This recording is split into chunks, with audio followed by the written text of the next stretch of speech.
Welcome everyone to Matsu Miners Baseball here at Herman Brothers Field as the Matsu Miners take on the Chugiak Eagle River Chinooks here in a great matchup that we look forward to tonight.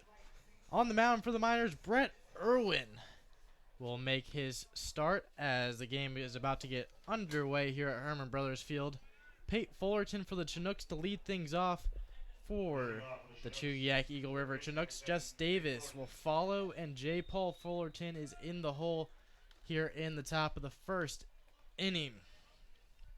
So Brett Irwin toes the mound, and the first pitch on its way here at Herman Brothers is in there for a called strike one. As Irwin gets ready, the 0-1 pitch will be just outside, and the count will even up at 1-1. Irwin out of Fairfield, California, and is a sophomore at UC Davis. The 1-1 pitch on its way is swung on and missed. Made Pate Fullerton look like a fool out there as the count will go to 1-2.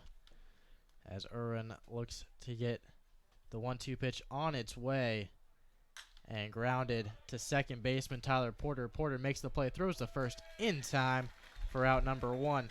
Defensively for the Miners is looking like Brett Irwin on the mound. He's tossing to Robbie Brew behind the plate. Aaron Walters at first. Tyler Porter at second. Caden Hogan at shortstop. Cody Huff at third. And in the outfield, Justin Kirby in left. Kobe Bolware in center. And Eric Webb in right. As Jess Davis will get ready.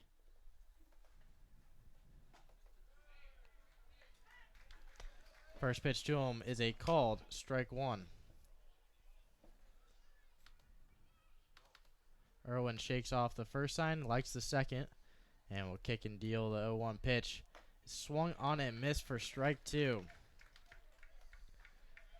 Chinooks lineup looking like Pate Fullerton led things off. Jess Davis is at the plate right now. J. Paul Fullerton is on deck, and batting cleanup is Ethan English. Brandon Cody to follow after that as the 0-2 pitch on its way will miss outside for ball one. 1 ball, 2 strikes, 1 out here in the top of the first inning. As batting six is Joe Brazil. He's playing catcher. Trevor Cho to follow that. He's in left. Patty McCormick at second base as the 1-2 pitch will miss outside, and the count will even up at 2-2. Patty McCormick at second, and then Dylan Gardner to round things out in the 9 spot. And he will be at shortstop. Irwin, 2-2 count to Jess Davis. The pitch on its way is popped up into right field. Eric Webb retreating as that will hit off the wall. The throw to second will be a close one, but Jess Davis will be in there with a double. So Jess Davis works an 0-2 count to 2-2, finds a pitch he wants and drives it into right field off the wall for a double.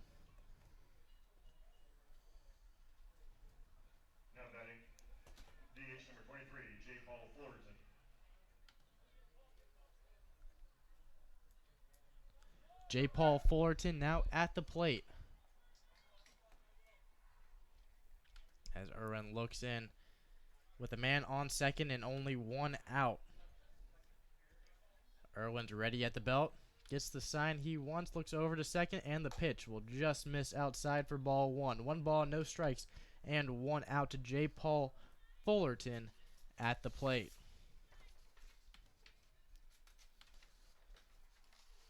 Fullerton batting .259 on the year. Steps in the left-handed batter's box. The 1-0 pitch, a curveball that just misses outside, and the count will go to 2-0.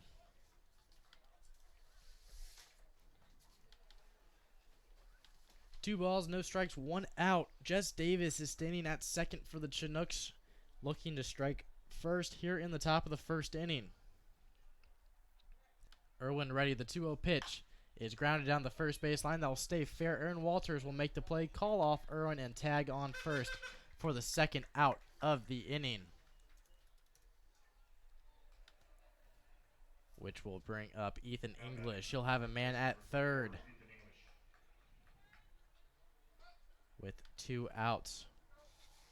English on the year, batting .261 as Irwin gets ready on the mound.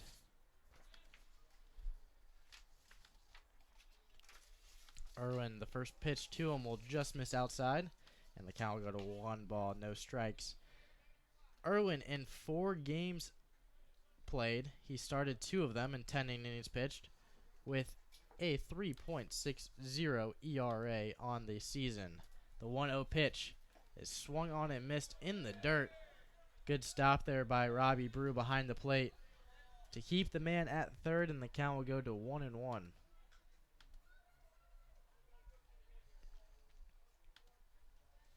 Miners so far on the season, Miners lead the series so far with the Chinooks 2-1 on the season. The 1-1 pitch is swung on and missed again for strike 2, and the count will go to 1 ball, 2 strikes, and 2 outs.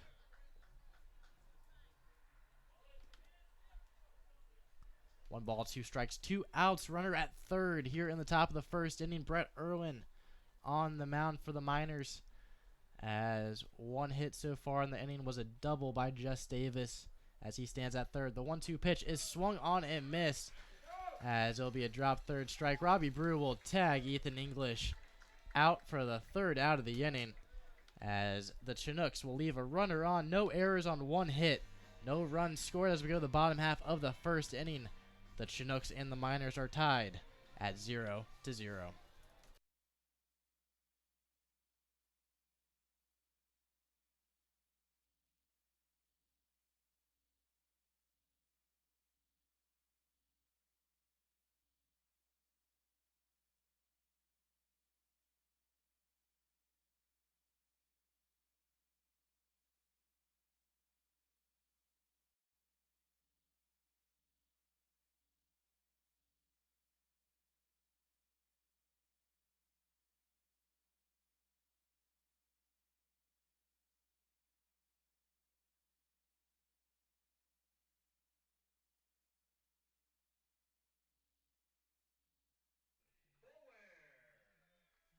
Are there any comments? No. Bottom of the first. Miners and Chinooks tied at 0-0. Colby Boulware to lead things off for the Miners. First pitch to him is grounded through the diving second baseman Patty McCormick, as 1 pitch and a leadoff single for Colby Boulware, as he will get things started with a leadoff single. Eric Webb to follow, with Trevor McGee on the mound for the Chinooks, as Eric Webb stamps in with a 3.59 ERA and is ready to go in the right-handed batter's box. McGee will throw over to first to keep Boulware in line over there, as Boulware has 6 stolen bases so far on the season. A good runner on the base path, and a threat to steal a base at any point in time, as the first pitch to Webb will go out of the zone for ball 1, as they'll throw over to Boulware again, as McGee looks in for the 1-0 pitch. He'll look over to Boulware over at first. The 1-0 pitch, Boulware is running. The pitch runs inside and will hit Eric Webb. So a hit by pitch will put Webb at first, Boulware at second, and Aaron Walters up to the plate. The lineup for the Miners goes as follows. Colby Boulware started things off with a single. Eric Webb is hit by a pitch. Aaron Walters will step in now. Justin Kirby to follow. Cody Huff will be right after that. Tyler Porter, and then Caden Hogan. Robbie Brew in the 8th spot, and then rounding things out in the 9th spot is Colin Montez, and he'll be DHing this ball game. So Miners have runners on first and second. No outs on the inning.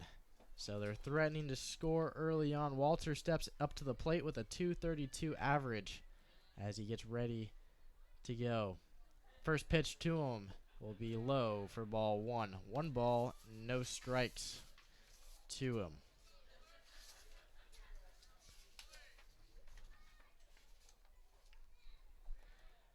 As McGee on the mound looks over to second to Boulware, and fires in the 1-0 pitch as the check swing will be appealed to the third base umpire, and the umpire will say he did not go, and the count will move to 2 balls and no strikes. McGee has started 5 games of the season, has played in 7 of them, 28 innings pitched with a 3.21 ERA. The 2-0 pitch is lined into left field, will stay high for Trevor Cho out there to make the catch for out number 1. Bringing up Justin Kirby. Chinooks looking defensively. Trevor McGee on the mound. He's pitching to Joe Brazil behind the plate. Ethan English at first. Patty McCormick at second. Dylan Gardner at short. And Pate Fullerton at third. In the outfield, Trevor Cho is in left. Jess Davis in center. And Brandon Cody in right as Justin Kirby steps up to the plate. First pitch to him is a curveball outside for ball 1. 1 ball, no strikes to him. Kirby batting .257 on the season as he steps into the plate, and he has 5 home runs to his name. He leads the minors. The 1-0 pitch is inside, and that'll be fouled out of play, and the count will leave it up at 1-1. Miners coming off a long road trip down in Kenai, as they were able to split that series 3 games, 1 to 3 games lost down there. A lot of close, good baseball. And Brandon, what were those games like down in the peninsula? Well, they were very testy. I think these 2 teams, the Miners and the Oilers, that is, developed a pretty good rivalry as the 1-1 pitch misses away to Justin Kirby. Things got very chippy between these 2 squads. They split the series. Obviously, the Miners wanted to take the series, but as Tyler LeBrun mentioned, Kenai's a tough place to play. It's always a tough road trip for the Miners to take. They were able to take 3 out of 6 from them. So a good trip, and I think they're glad to be back here at Herman Brothers. As we are as well. As McGee gets ready, the 2-1 pitch is lined straight back, and the count will even up at 2-2.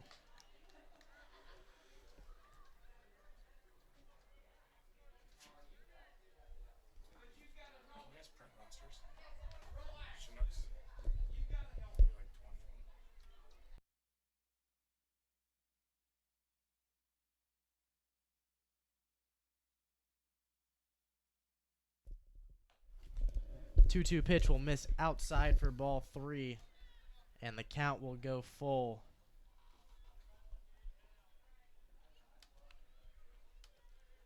Three balls, 2 strikes, 1 out. Runners at second and first. Kobe Bulwer at second. Eric Webb at first, as the payoff pitch will run inside for ball 4. And Justin Kirby will take first, and the bases are now loaded. Your third baseman, number 17, Cody Huff. Cody Huff now to step in for the Miners with bases loaded and only 1 out, so the Miners threatening to score early on in this ball game. As Huff is batting .250 on the season.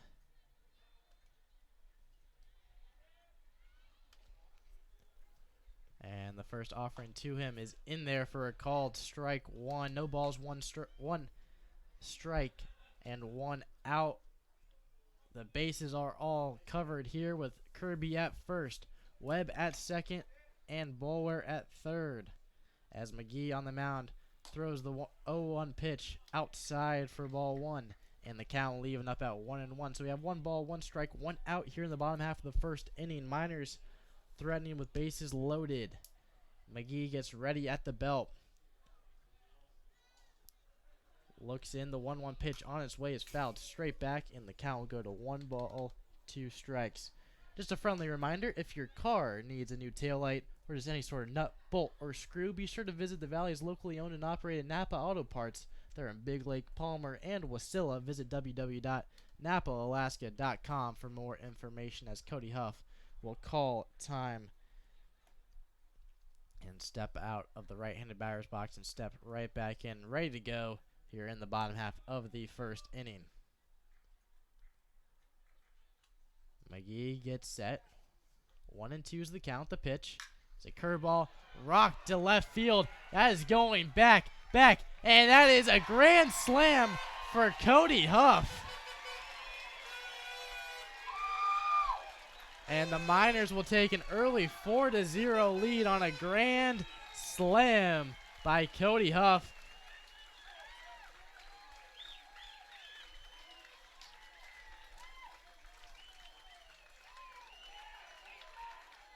Miners lead 4-0 here in the bottom half of the first inning.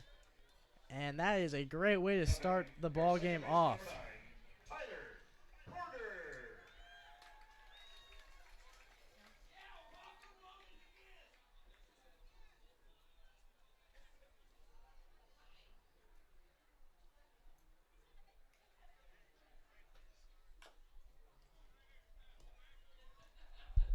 No balls, 1 strike to Tyler Porter now at the plate. Miners lead this one 4-0. As the 0-1 pitch will run inside, and the count leaving up at 1-1. And Brandon, these Miners, they've been getting ahead early on in ball games, no doubt about it. And that has been something that's been really worked for them so far in the season. Well, yeah, the Miners getting ahead today against Trevor McGee, who's been one of the better pitchers in the Chinooks staff all season. It's good to see the bats waking up, too. We talked about that in the pregame show, really jumping on Trevor McGee here early, putting up a 4 spot in the first inning. Let's see if they can add to it. As Porter grounds it to Patty McCormick at second, he'll throw over to first in time for out number 2.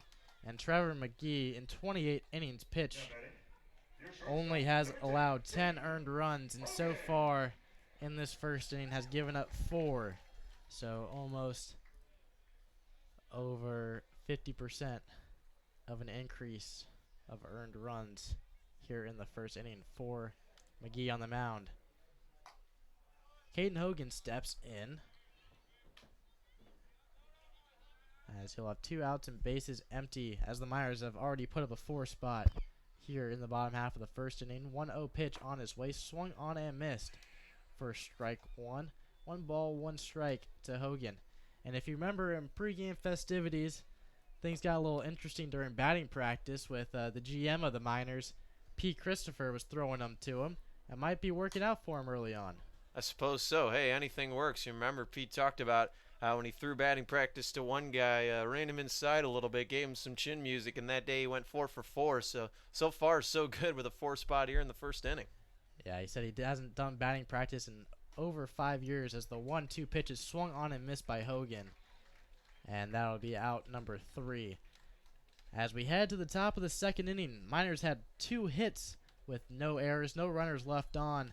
But with one of those hits being a grand slam by Cody Huff to put the Miners up 4-0. We'll have all the second inning action for you coming up next here on YouTube Live.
5, 6, and 7 due up for the Chinooks here in the top of the second inning. They will trail early on 4-0 to the Miners as Brandon Cody steps up to the plate to lead things off for the Chinooks as he's down the count now 0-2.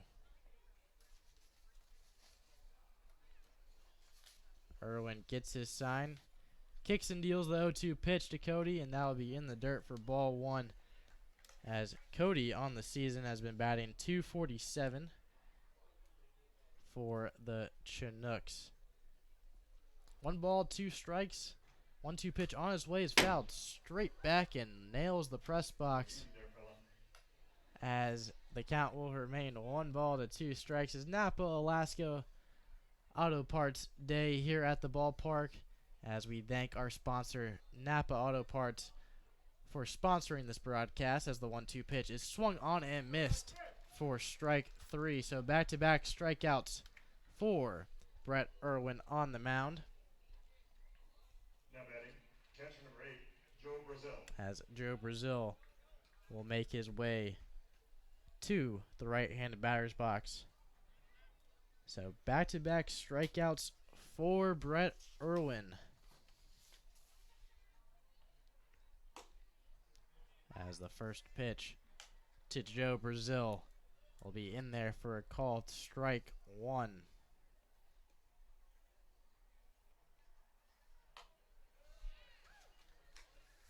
.0-2 pitch. 0-1 pitch is in there for a called strike. No balls, 2 strikes, 1 out. As Irwin gets ready. 0-2 pitch on its way is grounded just foul, and the count will remain 0-2.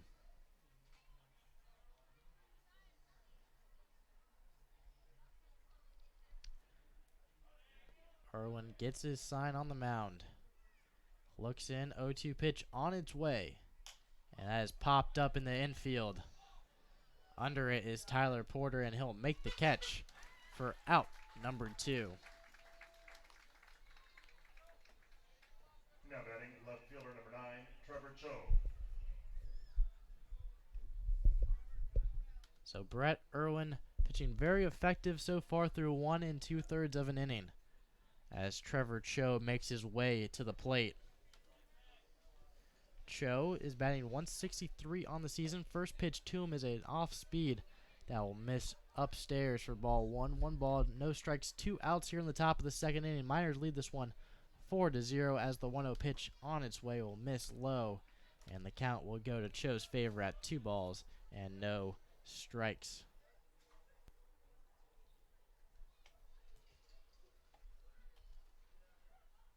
Irwin gets ready. The 2-0 pitch misses way outside for ball 3.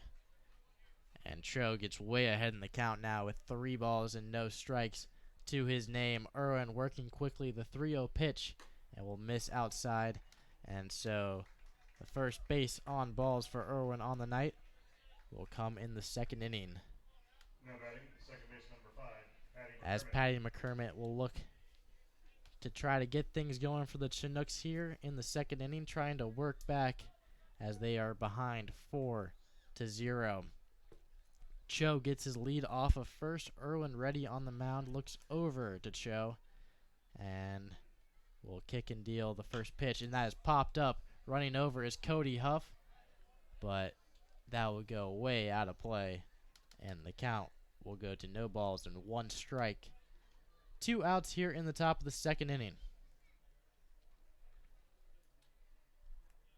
Irwin so far has only allowed 2 base runners, a 1-out double in the first, and now a 2-out walk in the second, as he looks in with an 0-1 count to Patty McCormick. The 0-1 pitch checked his swing. Umpire behind the plate said he went, as McCormick did not agree with that one. But it doesn't matter. The umpire have the final say here in the Alaska Baseball League, and the count will go to no balls and 2 strikes. Irwin looks over at Cho at first. Eyes down McCormick behind the plate as the 0-2 pitch is swung on and missed for strike 3, the third strikeout for Irwin on the night. As we will go to the bottom of the second inning, the Chinooks will leave a base runner on.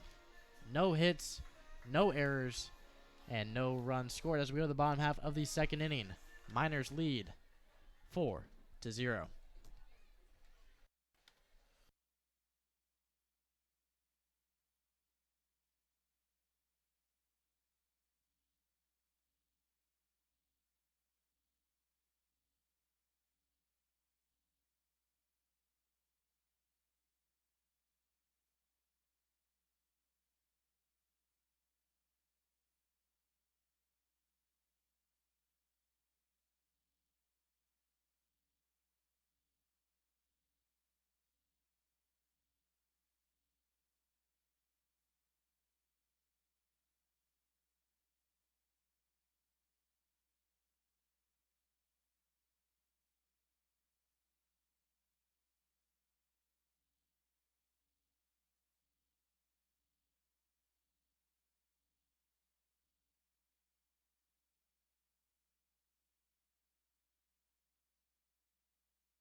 Robbie Brew to get us started here in the bottom half of the second inning. 8, 9, and 1 hitters for the Miners are due up in the second inning. Robbie Brew, a late addition for the Miners out of Hayward, California, and is a sophomore at Contra Costa Community College as the 6'1", 180 catcher will step into the right-handed batter's box to get things going for the Miners here in the bottom half of the second inning.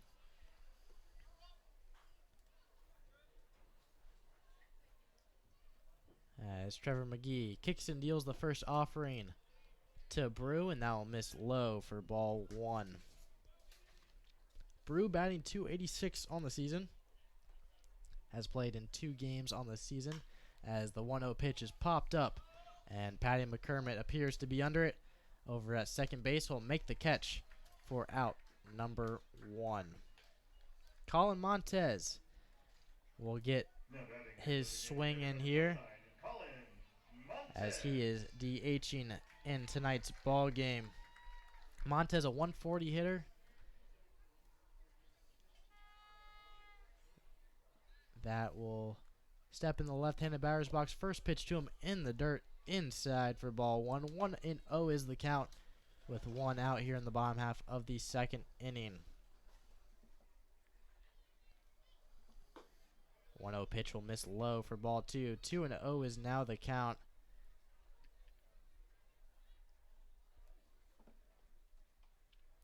McGee ready. The 2-0 pitch is swung on and missed by Montez. 2 balls, 1 strike, 1 out here in the bottom half of the second inning. Miners lead this one 4-0 early on a grand slam by Cody Huff. If you missed it, the 2-1 pitch is a little looper down the third base line. Running over is Pate Fullerton, and he makes the over-the-shoulder catch for out number 2. Top of the lineup now for the Miners. Kobe Boulware will step in as he singled on the first pitch he saw in the first inning and later scored on the grand slam, as he will step up in the second inning as McGee will untouch the mound for Joe Brazil behind the plate to readjust his gear. As that is all situated, we are good to go. First pitch to Boulware on its way will miss outside for ball 1.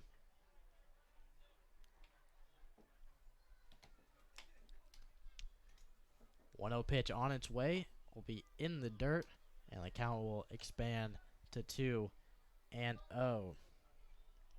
2 balls, no strikes, 2 outs here in the bottom half of the second inning. The Chinooks will trail the Miners here 4-0 as the 2-0 pitch is lined down the third base line. That will drop as Boulware will hold up at first. He was thinking of attempting to go to second on that sharp line drive to left field, but will hold up at first.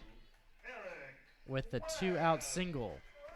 Eric Webb will now stand at the plate and hope to get a 2-out rally here for the Miners going.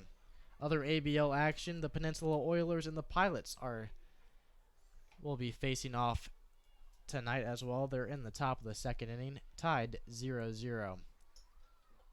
Boulware attempted pickoff throw at first, will get back in time, as pitchers are always keeping him as close to first as possible, as another throw to first will not be in time. 6 stolen bases already on the year for Boulware, and they attempted to steal in the first inning, but the pitch was inside and hit Eric Webb, so he was guaranteed second anyways. First pitch to Webb is a strike. No balls, 1 strike, 2 outs here in the bottom half of the second inning as Boulware gets his lead over at first. As another pickoff attempt, third one already at this at-bat to Webb, as McGee gets ready for the 0-1 pitch, as he's constantly eyeing Boulware over at first. The 0-1 pitch will miss outside for ball 1. It was going to be a pickoff throw, but the ball got away from Brazil, but Boulware was able just to hang over at first as the count evens up at 1-1.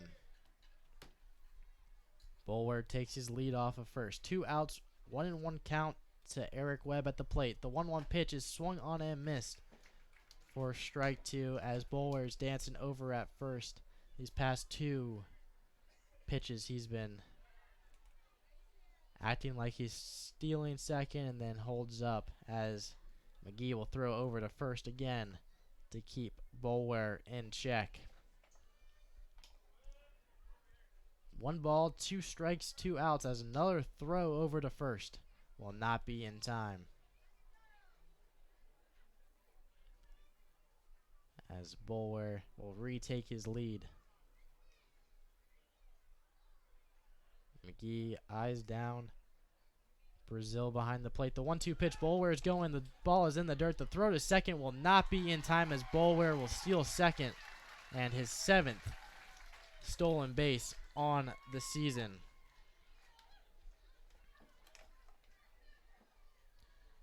As he's played 11 games for the Miners and 7 stolen bases, and that just tells you how much of a threat he is on the base paths, as he stands at second. 2 balls, 2 strikes, 2 outs to Webb at the plate. The 2-2 pitch, as Boulware is looking to steal third. The pitch will be fouled straight back, and the count will remain 2-2.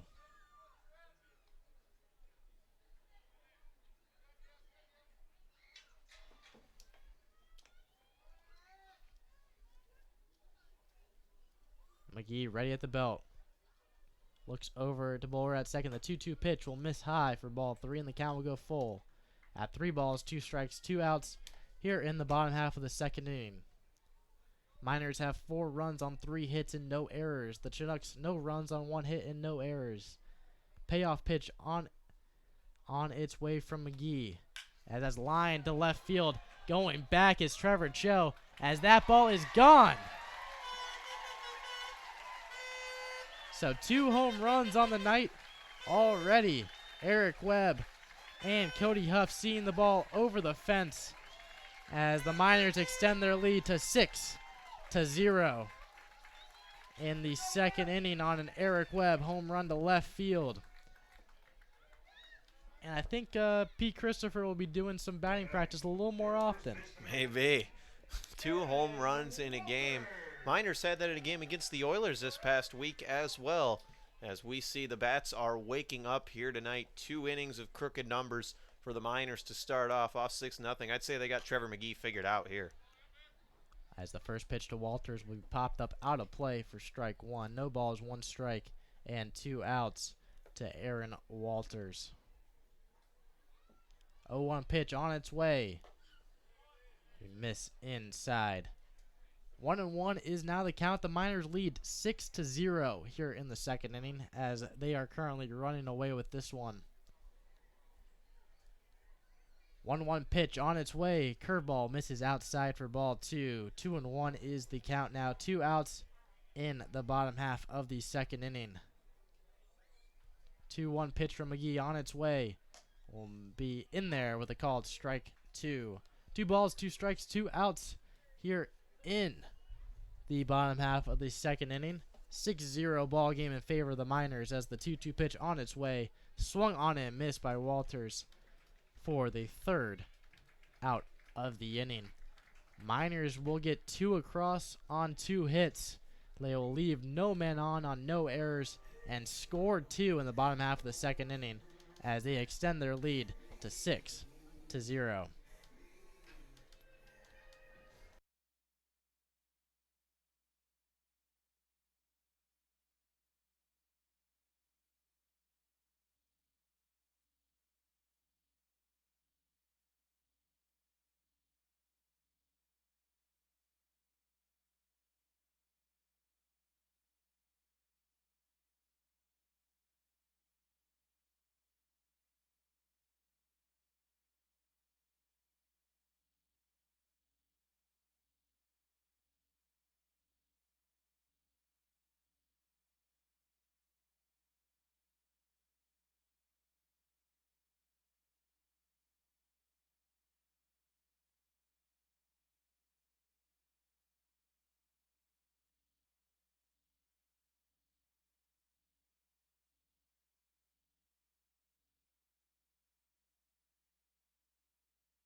Dylan Gardner to lead things off in the top of the third inning for the Chinooks. The Miners hold a 6-0 lead over them here early on as Brett Irwin has a little comfort now on the mound with a 6-0 lead as the 0-1 pitch on its way to Dylan Gardner as that will miss for ball 1. The count leaving up at 1-1.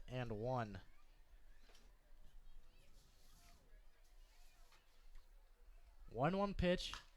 Grounded down the first base line, foul, as the count will go to Irwin's favor now. 1 ball, 2 strikes here early in the third inning. As Gardner will be batting 132 for the Chinooks so far on the season, as he's in the 9 spot. The 1-2 pitch, an off-speed pitch will miss outside for ball 2, and the count will leave it up at 2-2.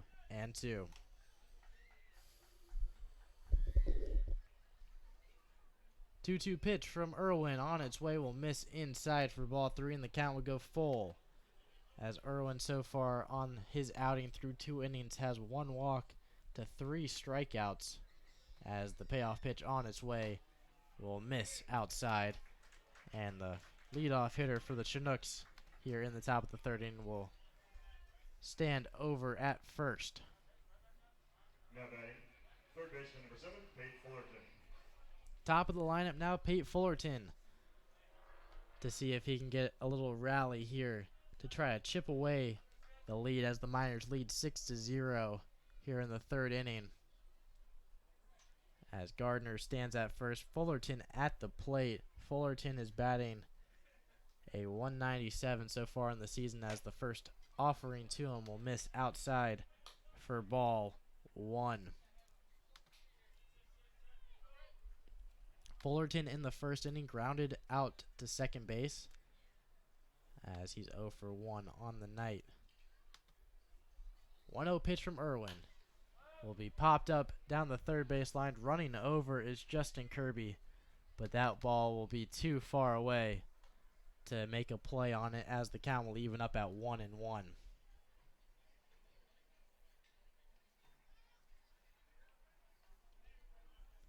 1 ball, 1 strike, 1 out. As Irwin shakes the first one off, agrees with the second. Gardner gets his lead over at first. The 1-1 pitch from Irwin on its way is a grounder.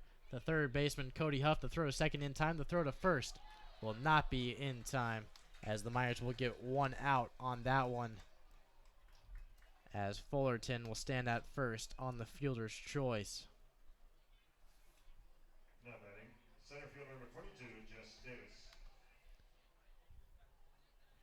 So Miners get the lead runner in that situation. Jess Davis stands at the plate. He is the Chinooks' only hit of the night with a double in the first inning. 1 for 1 on the ball game, as Davis is batting .250 coming into this ball game. Pate Fullerton gets his lead off of first. First offering to Davis is in there for a called strike one. No balls, 1 strike, 1 out here in the top of the third inning. The Chinooks trail the Miners 6-0.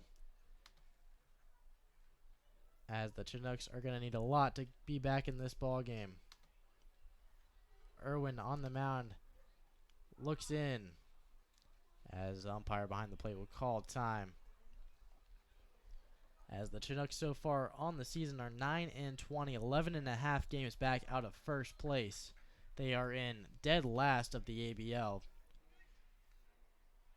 As Irwin gets set and ready. 0-1 pitch on its way is swung on and missed for strike 2. And Davis is behind the count now. No balls and 2 strikes.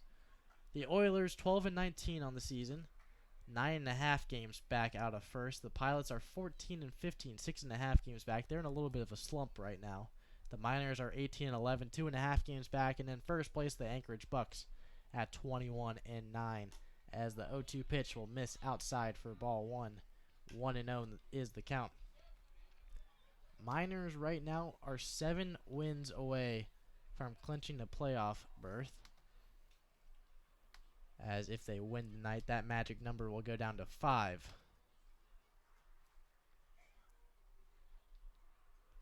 As Irwin gets set and ready. The 1-2 pitch on its way is driven into right field. Eric Webb appears to be under it and makes the catch for out number 2.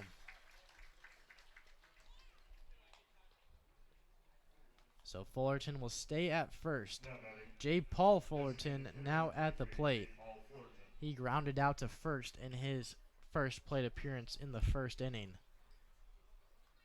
As he stands in, he's DHing tonight. He has been seen DHing as well as catching on the season.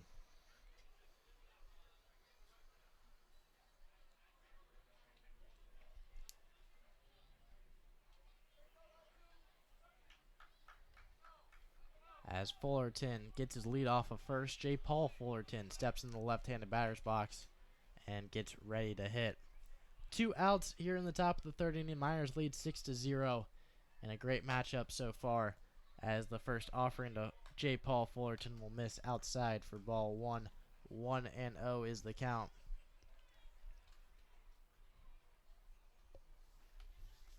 As Irwin will look over to first. Look behind the plate to Brew. And the 1-0 pitch on its way will miss inside for ball 2. 2-0 is the count now to J. Paul Fullerton. Fullerton batting .259 on the season. He has played in 29 of the 30 games for the Chinooks, as the 2-0 pitch will be grounded down the first base side, foul for strike 1. 2 balls, 1 strike, 2 outs here in the top of the third inning. Miners lead 6-0 early on in this ball game. As Irwin will look behind the plate and get ready to go with a 2-1 count to J. Paul Fullerton, as he kicks and deals, and that is popped up to left field. Kirby barely has to move, gets under it, and makes the catch for out number 3. So the Chinooks will leave 1 on. No base hits, no errors, and no runs scored in the top of the third inning. As we head to the bottom half of the third inning, Miners lead the Chinooks 6-0.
Leading things off for the Miners here in the bottom half of the third inning, Justin Kirby, as he walked and later scored in the first inning, will step into the batter's box.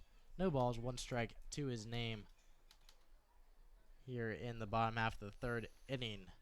0-1 pitch on its way, popped up, running over is second baseman Patty McCormick. He'll get under it and make the catch for a quick out, number 1. Miners struggled hitting-wise on their road trip down to Kenai. Appears to have woken up tonight with a grand slam and a 2-run home run to give the Miners an early 6-0 lead. Here in the bottom half of the third inning, Cody Huff, Mr. Grand Slam, steps up to the plate, right-handed batter's box, as the first pitch to him will hit the outside part of the plate for strike 1. No balls, 1 strike, and 1 out to his name. 0-1 pitch will miss low and outside, and the count will leave it up at 1-1. 1-1 pitch on its way will miss upstairs for ball 2, as Huff will run the count to 2 balls and 1 strike. That was Huff's first home run so far on the season. The 2-1 pitch, the curveball, and he drives that in to left center field, but not far enough, as Jess Davis makes the run over and makes the catch for out number 2. Batting your second baseman, number 9, Tyler Porter. Porter steps up to the plate. He's 0 for 1 on the night with a ground out.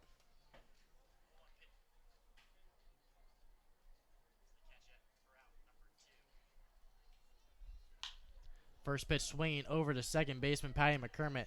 He will make the play and throw over to first for out number 3. So a quick bottom half of the third inning, as it's 3 up, 3 down for the Miners, as on no hits, no runs, no errors, and no runners left on. As we head to the top of the fourth inning, I'm throwing it over to Brandon Monty for the 4th, 5th, and 6th inning, as we usually do it here on the broadcast, as we'll have all that 4th inning action coming up for you next here on YouTube Live.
Welcome in, everybody, back to the 4th inning here at Herman Brothers Field in Palmer, Alaska, as Ethan English is at the plate for the Chinooks, and he's quickly ahead in the count, 2-0, top of the 4th here in Palmer, with the score: the Mat-Su Miners 6, the Chugiak Eagle River Chinooks nothing, as 2 home runs have propelled the Miners offense to this point, as the 2-0 pitch to English drops in on the inside corner for a called strike 1.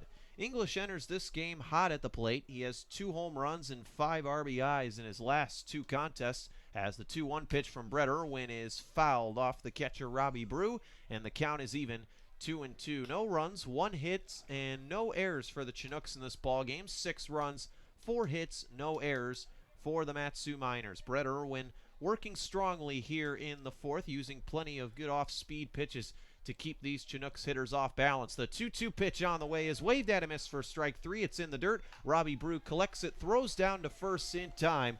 So Ethan English has now been set down on strikes twice in this game, and that's how the top of the fourth will lead off with a swinging punch-out. Brandon Cody is coming back up to bat for the Chinooks. 247 hitter on the season. Had a season-high 3 hits with a home run back on July 7th against the Pilots. First pitch to him on the way is hit in the air, foul to the right side, and that one will get out of play. 0-1 the count. Cody stepping back into the box, a right-handed hitter from Corona, California and Biola University. Has raised his average to almost 100 points in the last month as the 0-1 pitch is in the dirt and gets away from Brew to the backstop, 1-1. Cody set down on strikes back to lead off the top of the second inning. Digging back in here, that was his 32nd strikeout on the year. Irwin is ready from the windup, the 1-1 pitch. Off speed, waved at and missed, looked like a changeup, and Cody was out in front of it, 1-2. And Brett Irwin, not a guy who has a lot of velocity with his pitches. His fastball only topping out at about 85 miles an hour as the 1-2 pitch on the way. Breaking ball, ring him up. Strike 3 looking on the off-speeder on the inside corner. Cody is set down, so 2 up, 2 down via the strikeout here to start the top of the fourth as Brett Irwin continues to cruise and as these Chinooks hitters in shambles. Nobody on, 2 down, and coming up to bat is Joe Brazil, the catcher, as Irwin looks to set down the Chinooks heart of the order 1-2-3. First pitch on the way is chopped foul towards the on-deck circle, so 0-1 now the count. Irwin showing good command of his pitches today. In just 10 innings entering today's ball game, had just 2 walks and for the most part has stayed in the strike zone with the exception of a couple of walks. The 0-1 pitch on the way to Brazil, off speed, waved at and missed, so 0-2, quickly the count to the Chinooks catcher. First game for Brazil since July 3rd. He's 0 for 8 thus far in the month of July. It's his 3rd game in the month. 0-2 pitch on the way. Good morning, good afternoon, and good night. Brazil is set down on 3 straight pitches, and Brett Irwin strikes out the side in the 4th. Fantastic pitching from the Fairfield, California native, and the side is retired. 1-2-3 go the Chinooks. Bottom of the 4th coming up. Miners looking to pad onto the lead. 6-0 is the score in favor of Matsu.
Shortstop number 10, Caden Hogan.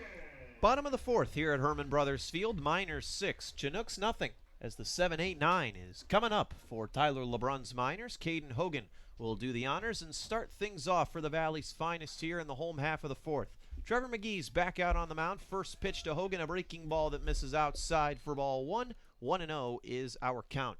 Caden Hogan has struck out in his only at-bat of the day thus far, coming in just an 0.59 hitter, struggling at the dish so far this season as the 0-1-1-0 pitch check swing. They appeal down to first, and the first base umpire says Hogan did not go. 2-0, now the count. Nobody on and nobody down here to start this bottom of the fourth inning.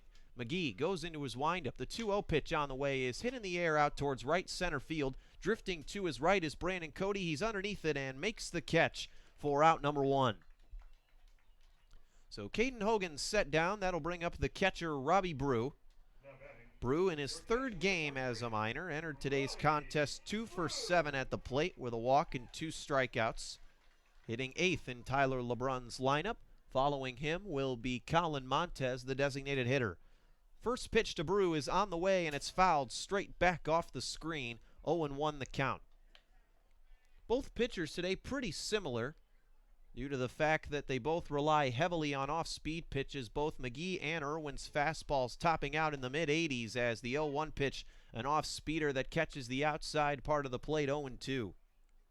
But one pitcher's definitely located better today than the other, as McGee has allowed 2 home runs already in the fourth as the 0-2 misses away. 1-2 the count as it bounces in the dirt in front of Joe Brazil. This is the first start of the year for Trevor McGee against the Miners, and his 6th on the year. He's currently has the lowest ERA of any Chinooks starter. 1-2 pitch, a slow breaking ball that just misses off the inside part of the plate. 2-2. McGee ready, working from the right side of the rubber. Kicks and delivers 2-2 to Robbie Brew. It's a breaking ball again, missing in the dirt and outside, so Brew's run the count full. 3-2. McGee has worked pretty far in each of his last 3 appearances. He's faced at least 24 batters in each of his last 3 starts. The 3-2 pitch is hit in the air on the infield. Charging in is the shortstop, Dylan Gardner, and he makes the catch for the second out of the inning, but it looked a lot tougher than it should have been there on an infield pop-up. It looked like Gardner thought that ball had a little more distance on it than it actually did, as he was able to charge in and make the catch around his knees for the second out of the inning. And up to bat comes Colin Montez, who will look to start a 2-out rally here for the Miners. First pitch to Montez on the way, breaking ball fouled straight back off the screen, and it's 0-1. Montez first on the Miners in walks. He's got 13 of them on the season. A 140 hitter entering today's contest. 0-1 pitch. Fastball misses outside. 1-1. The Chinooks entered today's ball game 7-9 on the road and 2 of 11 at home. 1-1 to Montez. Fastball. This one catches the black of the outside part of the plate. 1-2. Not too often you see a team perform as well as the Chinooks do on the road, but struggle so much at home, as the 1-2 is hit in the air out to center field. Jess Davis is trotting in. He's underneath it, makes the catch for the third and final out of the inning. Miners go 1-2-3 in the fourth. We're through 4 here at Herman Brothers Field. Miners still lead the Chinooks 6-0 when we come back.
It'll be a new pitcher for the Miners in the top half of the fifth, as the Chinooks are coming up to bat Right-hander Tom Barnhouse will make his third appearance of the season in relief. He is 0-0 on the year, 6.75 earned run average in just 1 1/3 innings of work.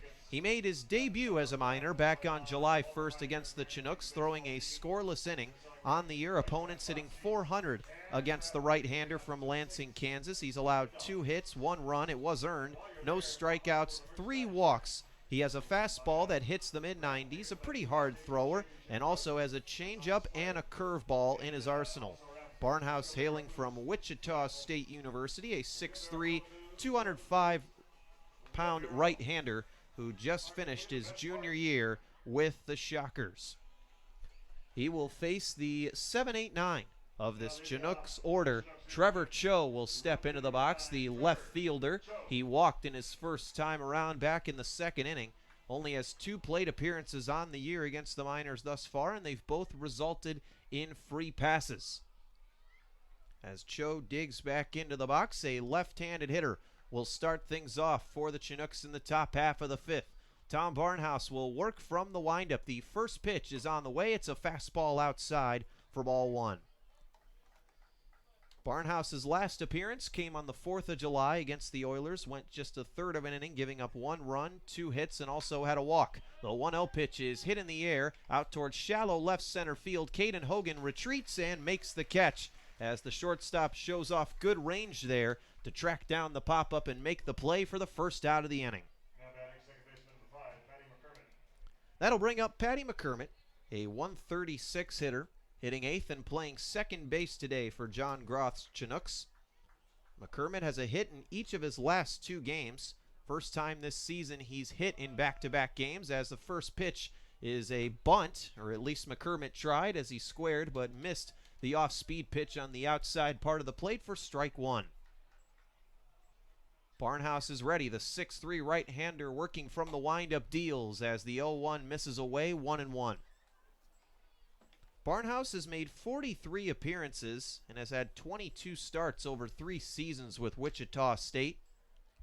Back into his windup. Here comes the 1-1. It's a bunt down the third base line. Cody Huff charging bare hands, throws across the diamond and makes the play.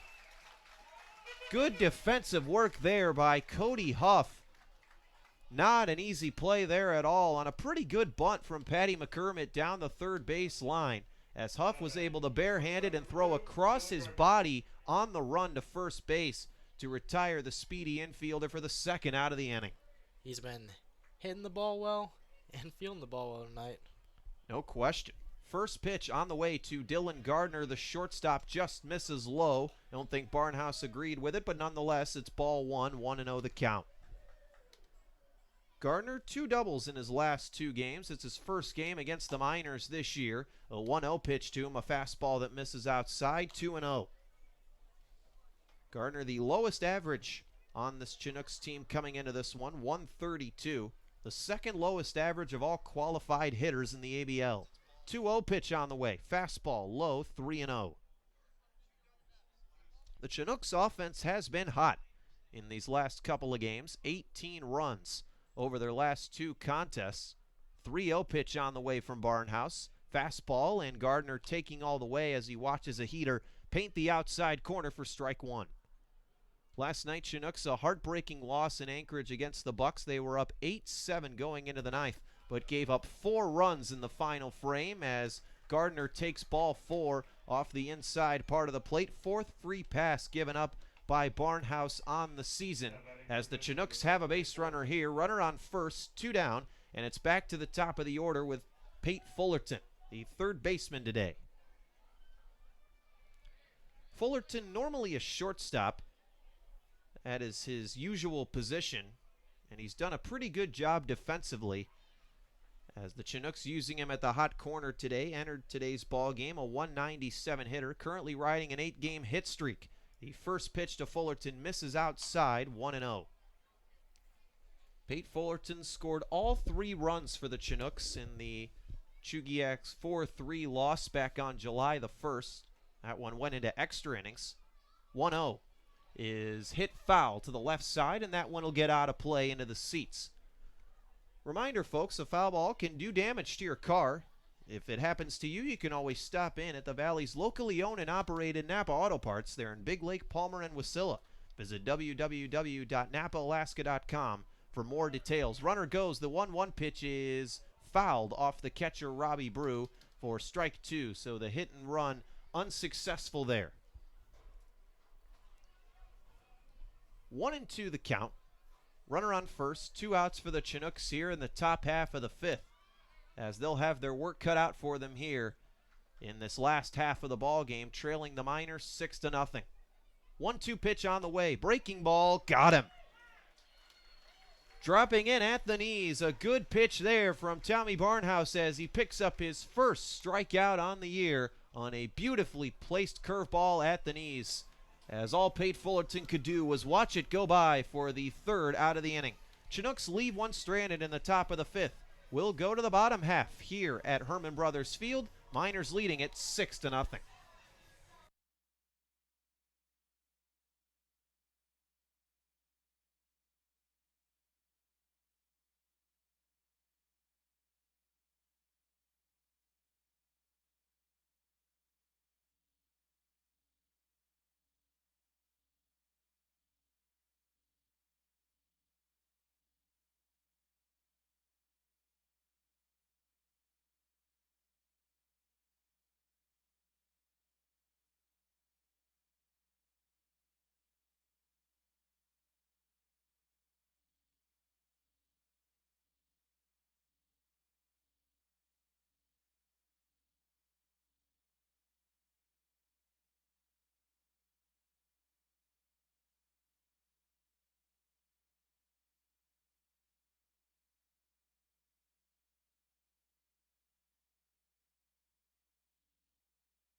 Kobe Boulware is going to lead things off for the Miners here, bottom half of the 5th, as Matsu leads the Chugiak Eagle River Chinooks 6-0. Boulware 2 for 2 on the day, 2 singles to his credit thus far. Trevor McGee back out on the mound for the Chinooks as he drops an off-speeder in on the outside corner at the knees for a called strike 1. With Boulware's 2 hits today, he's now working on a 4-game hitting streak, as the 0-1 pitch is a breaking ball that misses low and outside for a ball, 1-1. McGee working quickly. 1-1 pitch to Boulware, misses low, 2-1. Boulware also has a swiped bag in this game. Now 4 stolen bases for him in his last 4 games. 2-1 delivery. Off speeder lined over towards third. Pate Fullerton's got a grip on it. Throws over to first in time for out number 1. So the Chinooks finally able to set down Boulware in his 3rd at bat. A hard hit ball, but Fullerton was able to play the short hop well, collect himself, and throw to first for the 1st out of the inning. Eric Webb steps in. A hit by pitch in the 1st, and then a home run in the 2nd inning. A 2-run home run, giving him 3 on the season now, along with 24 RBIs, as the first pitch to him misses away for a ball, 1-0. Trevor McGee back for his 5th inning of work, kicks and deals 1-0. It's another off speed, and again, it misses low and away. 2-0 is our count.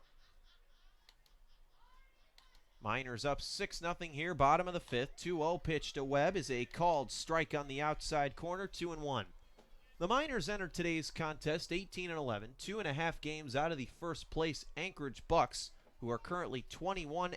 The 2-1 pitch, an off-speeder that misses away, 3-1. Other ABL action, the Pilots and Oilers still scoreless in the bottom of the 3rd inning. As the 3-1 pitch to Webb, just off the outside part of the plate for ball 4.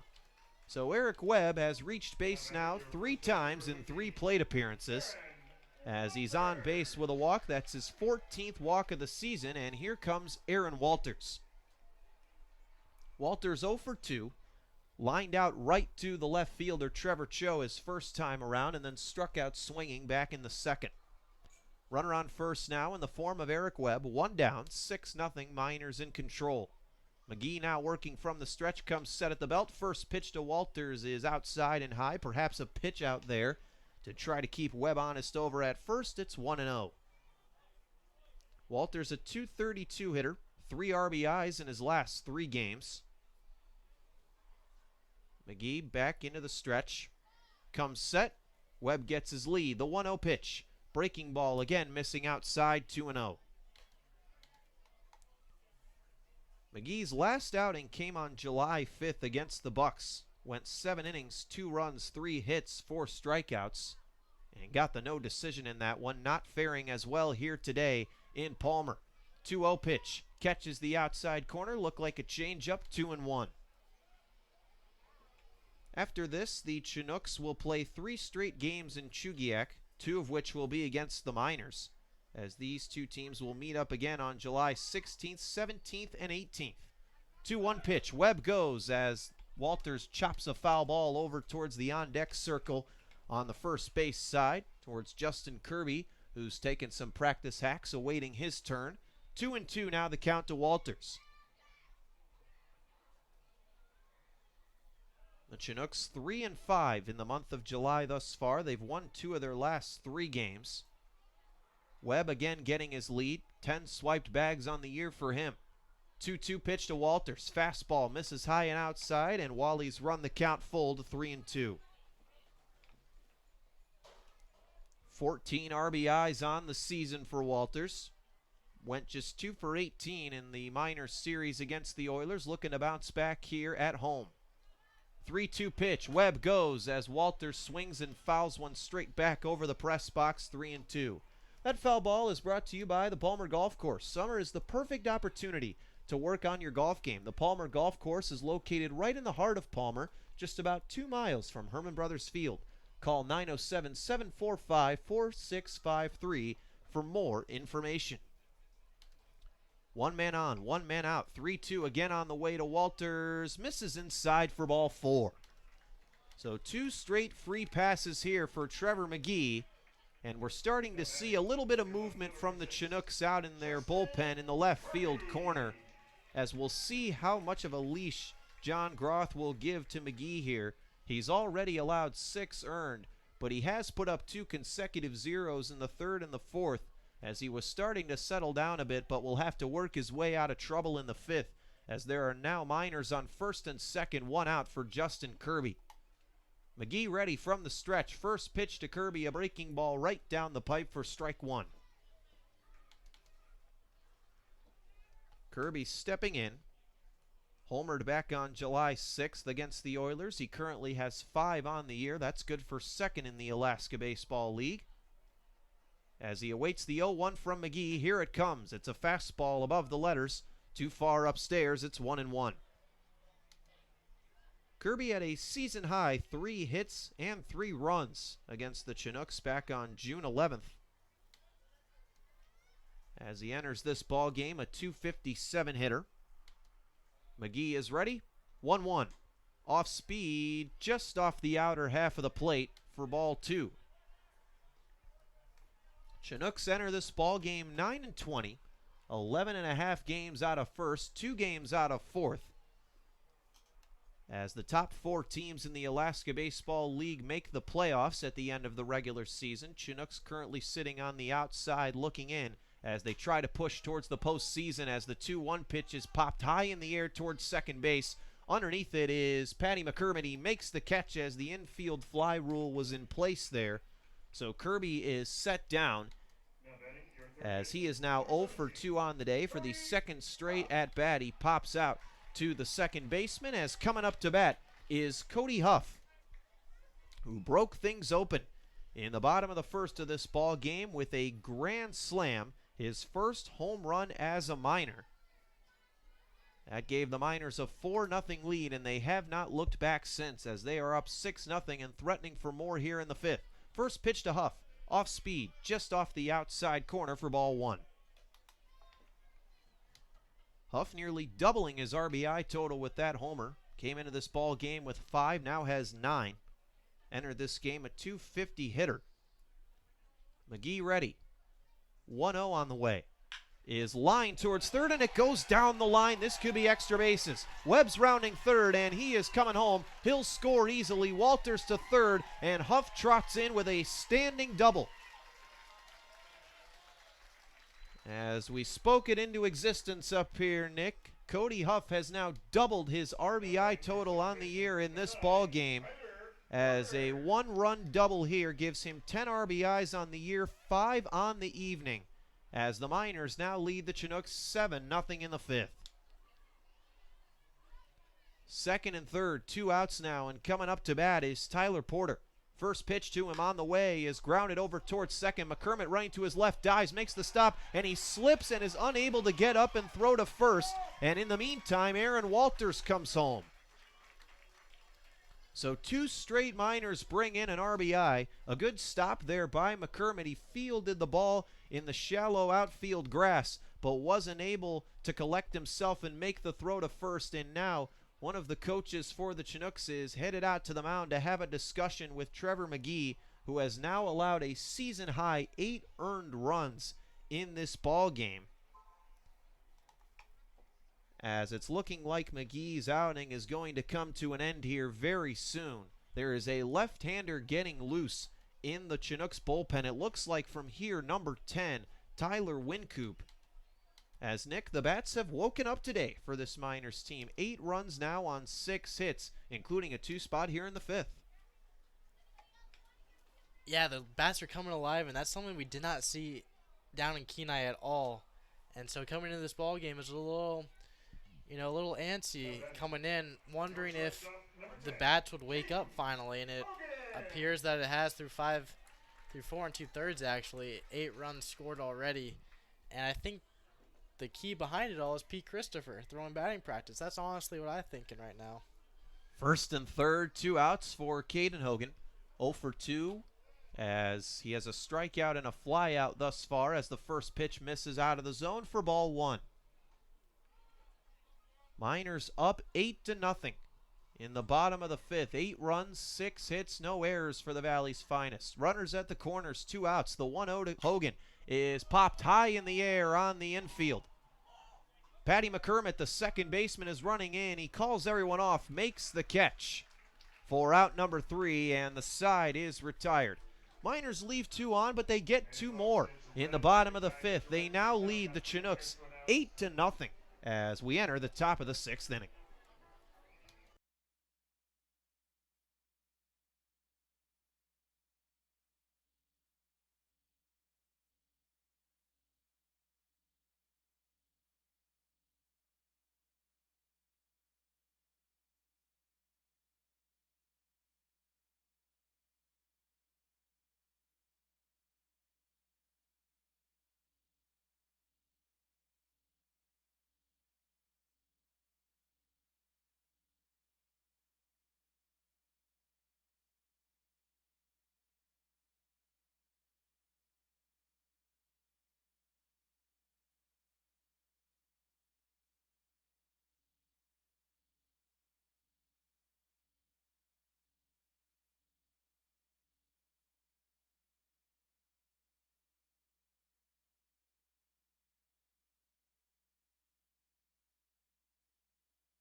Jess Davis is going to lead things off for the Chinooks here in the top half of the 6th. The score, Miners 8, Chinooks nothing, as the Miners have had their foot on the gas since the start of this ball game, and they have not hit the brakes.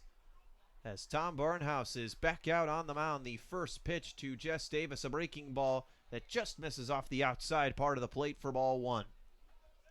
Davis, the only hit of the day for the Chinooks thus far, with a double back in the first. He awaits the 1-0 pitch. It's a half-swinging ground ball back to the mound. Barnhouse bobbles it, but then recollects himself, throws over to first just in time to get the speedy Jess Davis for the first out of the inning. Good heads-up play there by Barnhouse to corral the ball and record the ground out. As J. Paul Fullerton will step back in. And speaking of defense, the Miners had some problems with their fielding in their series against the Oilers. 12 errors in 6 games. 2 different games where they had 3 of them, as the first pitch to J. Paul Fullerton misses inside for a ball, 1-0. No cough-ups on the day for the Miners' defense thus far. As a matter of fact, they've made some pretty good plays in the field, as the 1-0 pitch on the way to Fullerton misses outside for a ball, 2-0. As Tommy Barnhouse now in his 2nd inning of work, first time this season he's pitched past 1 inning in his 3rd outing out of the pen this year.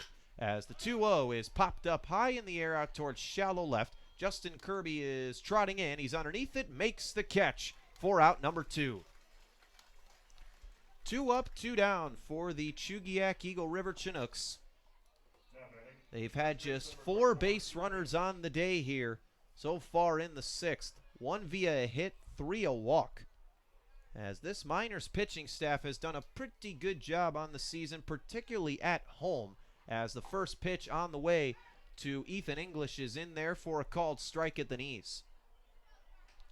The Miners pitching staff is allowing opponents to hit just 130 at home compared to 250 on the road, as Ethan English lines one into right field for a base hit.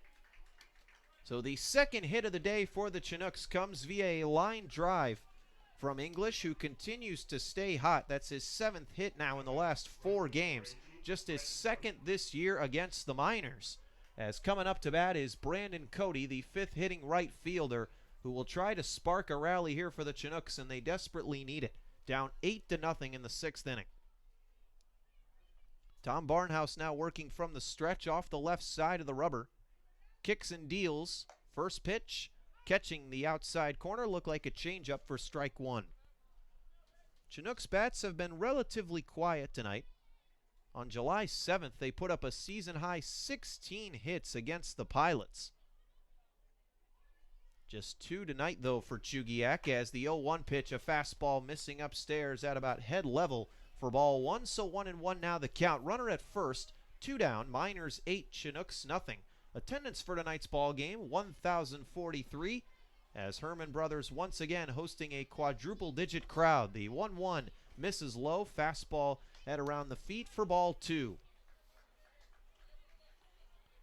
And the Miners have certainly liked playing at home this year. They've won 9 consecutive games here in Palmer and are 10-3 at Herman Brothers Field this season. 2-1 pitch on the way. Another fastball that misses low. Hitters count now for Cody, 3-1.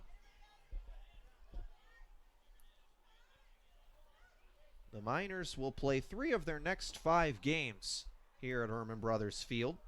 Their next home game, however, not till July 18th, as the 3-1 is lined straight back to Barnhouse. It deflects off his glove and kicks into right field for a base hit. So a little chuck and duck action there for the pitcher, Tommy Barnhouse, as Brandon Cody ripped one right back at him.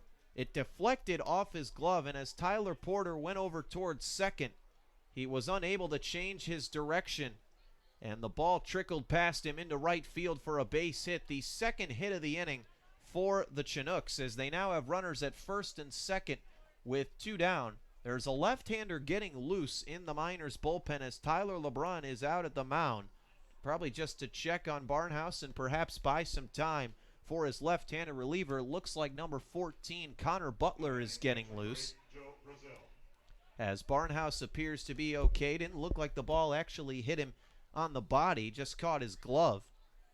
So first and second, 2 outs, and coming up is the catcher, Joe Brazil, as Tom Barnhouse will look to work his way out of a jam, as Robbie Brew will now trot out to the mound and talk with his right-hander. And Nick, that's got to be one of the scariest things in baseball as a pitcher, is to see a line drive coming straight back at you, and that's why they emphasize to pitchers so much the importance of following through and getting in a stance after your windup in the event that a ball comes right back at you. Yeah, and for Barnhouse, there's nothing you can do about it because Porter could have most likely made the play if that ball would have gone through, but natural instincts make you want to go after the ball or protect yourself from the ball. So he got a little glove on it, deflecting it away from Porter for the base hit. And the first pitch to Brazil runs inside and nicks him on the left shoulder. So a hit by pitch there, and the bases are juiced for Trevor Cho.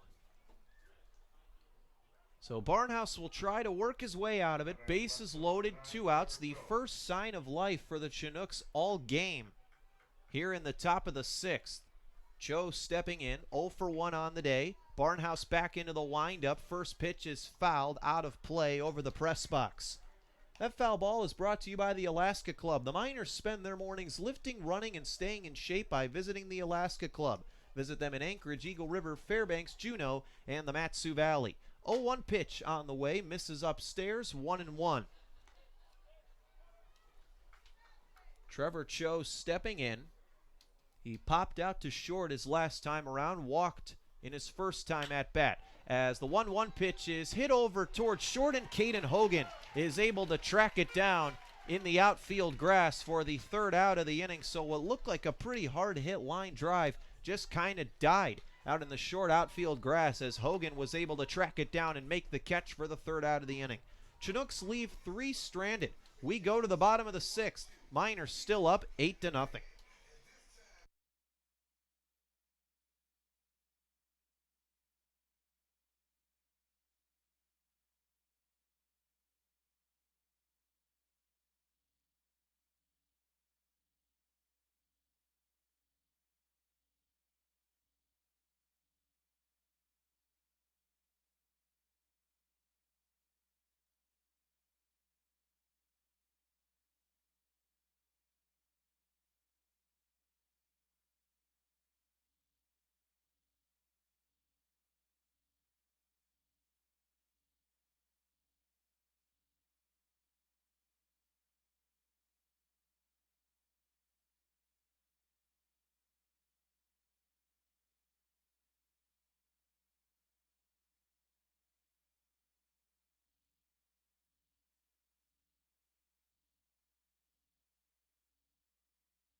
Bottom of the 6th here at Herman Brothers Field, and the bullpen for the Miners having some fun in the right field corner. They're doing the infamous cha-cha slide, a very popular dance among groups there. I gotta say, Nick, they've got some pretty good rhythm going on. You know, all that time together appears to be paying off. They've got good rhythm, pretty good moves, and this crowd of over 1,000 appears to be loving it here at Herman Brothers Field.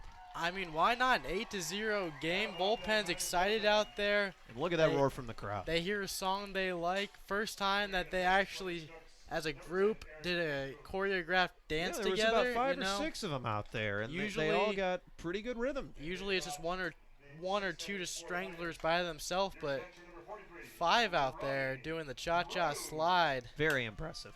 I'm impressed, not gonna lie. Good to see that, guys. You know, the team chemistry as the season has gone on, really just impeccable dance moves too. Gotta love the execution. They're feeling good, up 8-0 here. Why not just have a little fun? As the first pitch on the way to Robbie Brew, a breaking ball that drops in at the knees for strike 1. There's a new hurler on the mound for John Gross Chinooks. As Trevor McGee's day has come to an end after 5 innings. It's left-hander Tyler Wincoop making his 11th appearance on the year as the 0-1 pitch, a fastball that misses low for ball 1. Tyler Wincoop 1-1 on the year, 6.75 ERA in 12 innings of work. Opponents hitting .352 against him as the 1-1 pitch, a breaking ball that misses upstairs for a ball, 2-1. And Nick, this pitching staff for the Chinooks continues to struggle. Only 4 of the 11 pitchers for the Chinooks this year have an opposing batting average under 300 as the 2-1 pitch, a fastball that paints the outside corner for strike 2. And that's where their strugglers are. They're 9-20 on the year. Their pitching staff is, falling apart game by game. And As that's the 2-2 waved at and missed by Robbie Brew for strike 3. And usually for teams, their pitching is what really binds the team together and what really, brings a team to become championship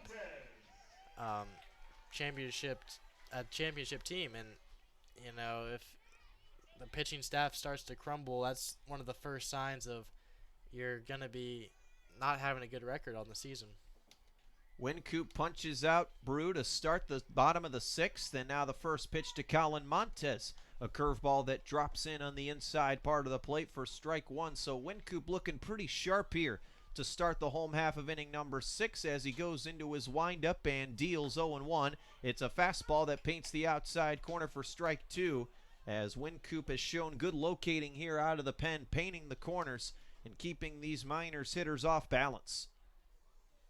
As the 5'8", 185-pound lefty goes into his motion, the 0-2 pitch is a breaking ball that's popped high in the air to the right side, and that one's going to get out of play into the stands, so we'll do it again, 0-2.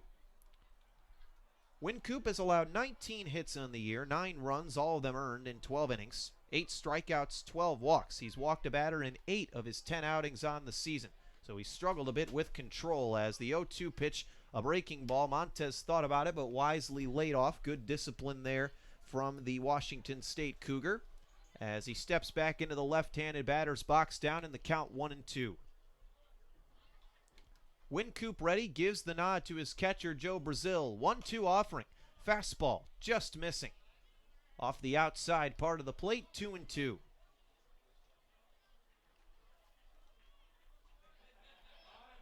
Montez steps back in. Wincoop working quickly. Here's the 2-2 as it's hit high in the air down the right field line, but it will drift foul over on the Alaska Fairgrounds property and out of place, so 2-2 again the count. Wincoop not a hard thrower, fastball only topping out at about 86 miles an hour as he deals again 2-2 and a heater misses away, so 3-2 now the count. He also has a curveball that hits the high 60s to low 70s and a changeup that is also sitting in the mid-70s velocity-wise. He quickly gives the nod to Joe Brazil. He's got the sign he wants. 2-2 pitch, fastball, runs inside, and the 3-2 pitch, is inside for ball 4. So Colin Montez draws a walk, his 14th free pass on the year. That leads the Miners, as the Valley's finest have a base runner here. Runner on first, 1 out, and coming up is the top of the order with Kobe Boulware. Boulware digs back into the right-handed batter's box. He's 2 for 3 on the day, 2 singles and a ground out. As Wincoop is ready from the stretch now.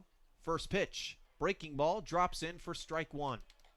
A lot of movement on that breaking ball for Wincoop thus far. Pretty slow, but has a lot of drop to it, especially late in his delivery. Yeah, and he's been very effective so far with that, with the first hitter up, strikeout.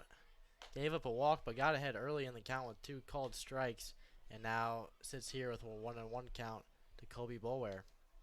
Boulware at a season high, 2 runs and 2 walks against the Chinooks on July 1st.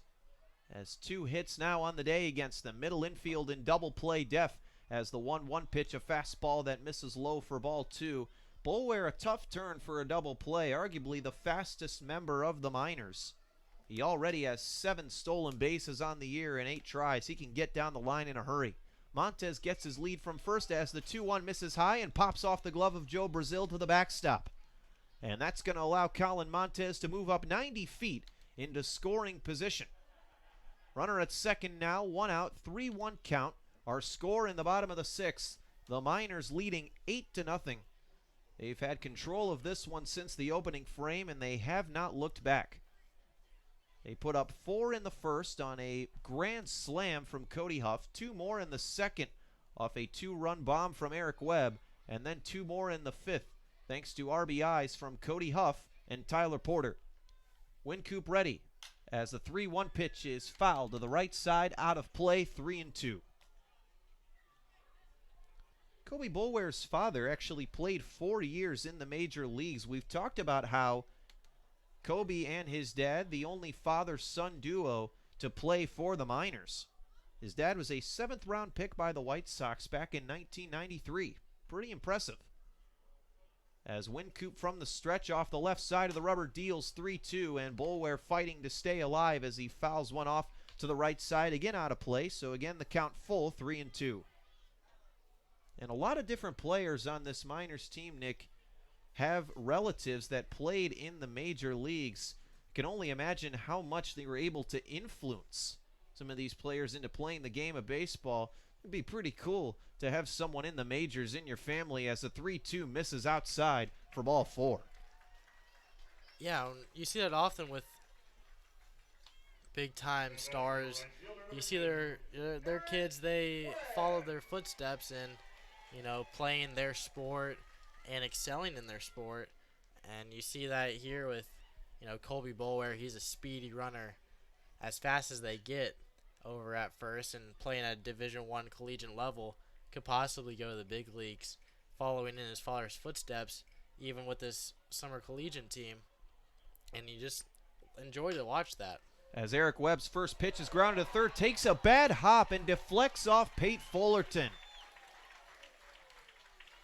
Not sure how they'll score that one. Looked like a routine ground ball.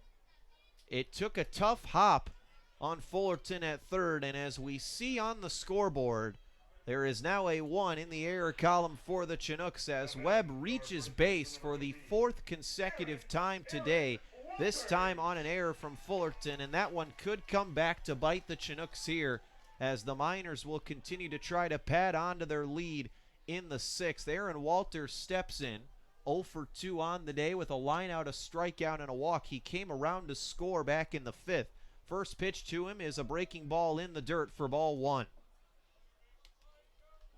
And you can see some of the frustration building up for the Chinooks here, coming off a tough game last night that saw them take an 8-7 lead into the 9th and fall 11-8 to the Anchorage Bucks. Always a demoralizing loss, especially when you have the first place team on the ropes like the Chinooks did last night, as Walters now ahead in the count 2-0. Yeah, and after that game here where you won in extra innings on a walk-off, some of the Chinooks players were saying that they just can't catch a break this season.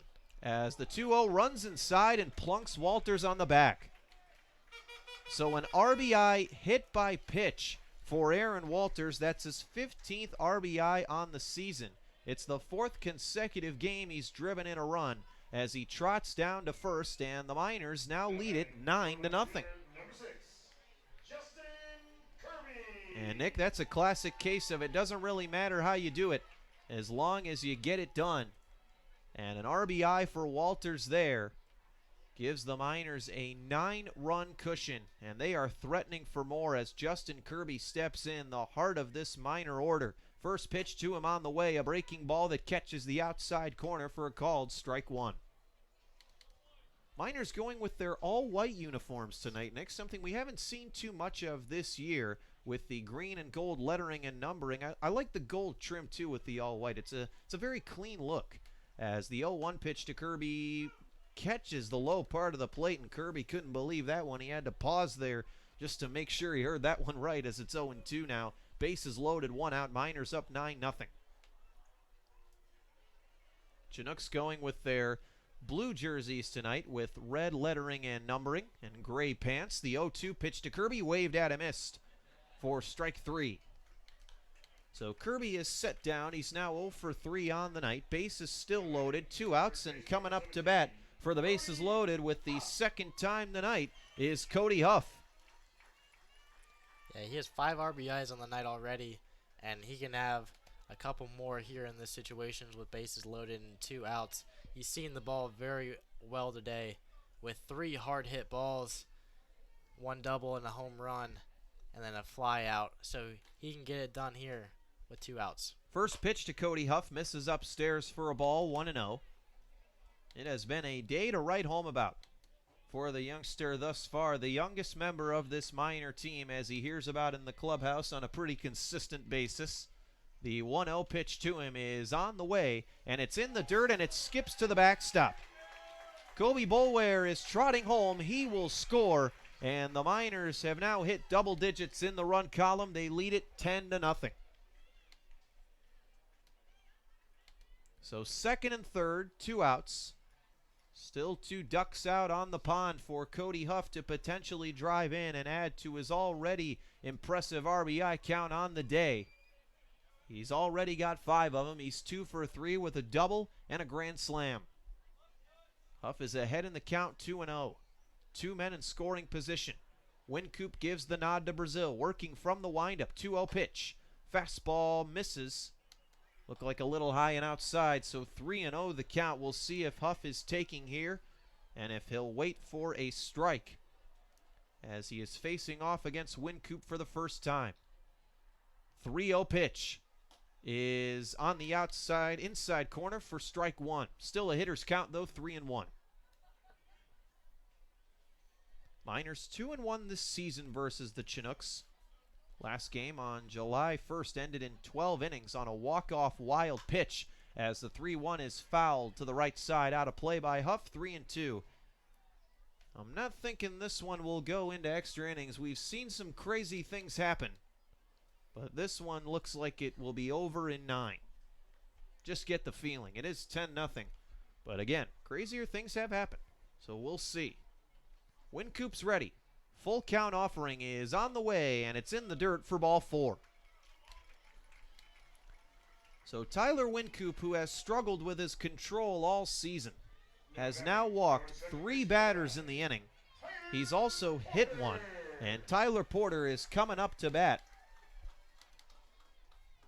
In a 10-0 ball game, he already has 1 RBI on the day. The Miners have pushed 2 across in the inning without having a single base hit. Wincoop is ready from the windup. First pitch to Porter on the way. Fastball in there for a called strike 1. With that last RBI, Porter now has 5 on the year. Was his first ribby since June 19th. The Miners 3-0 this year when Porter drives in a run as the 0-1 pitch is fouled to the left side, out of play, 0-2. That foul ball was brought to you by Napa Auto Parts. If your car needs a new taillight or just any sort of nut, bolt, or screw, be sure to visit the Valley's locally owned and operated Napa Auto Parts. They're in Big Lake, Palmer, and Wasilla. Visit www.napalaska.com for more details as the 0-2 pitch is sliced foul to the left side, and look out over there. On the third base side, fans, always got to keep your head in the game in case of those hard-hit foul balls, as we'll do it again at 0-2. Bases loaded, 2 outs, bottom of the 6th. Miners 10, Chinooks nothing. As Wincoop is ready. Shrugs off one sign from Brazil. Now he's got what he wants. The 0-2 is again sliced foul, out of play.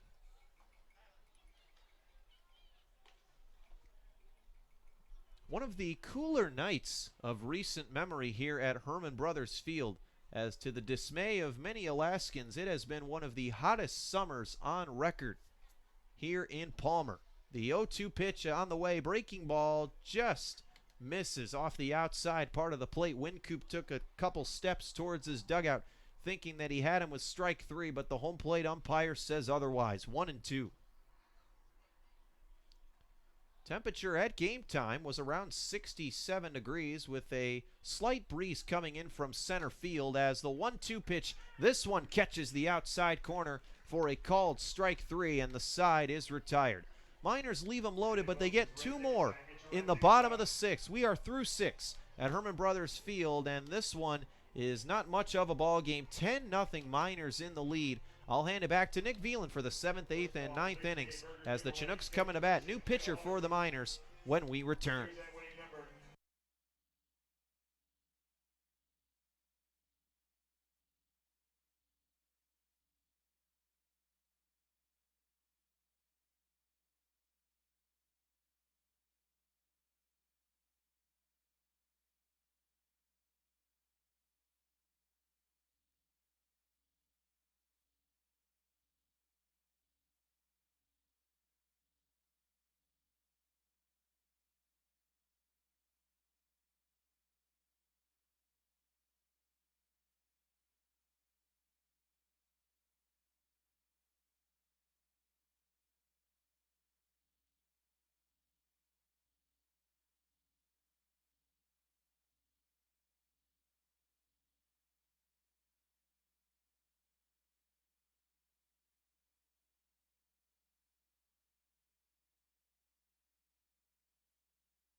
Connor Butler now in to pitch for the Miners here in the top of the 7th inning. Miners lead this one 10-0, and a very well hit ball game for the Miners tonight. They've been seeing the ball well all night at the plate. They've been seeing pitches very well and working counts deep, as the score is 10-0 in their favor.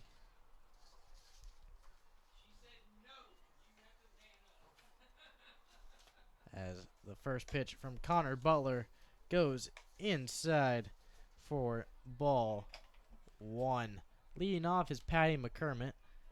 The 8, 9, and 1 hitters are due up in this inning. 1-0 pitch will run inside and will miss for ball 2. It looked to me like that hit McCormick at the plate, but it must have hit Robbie Brew's glove. Other than that, 2-0 count on its way, and we'll be in there for a called strike 1. Butler has played in 4 games on the season, 8 innings pitched, with a 5.63 ERA, as the 2-1 pitch is in there for a called strike 1.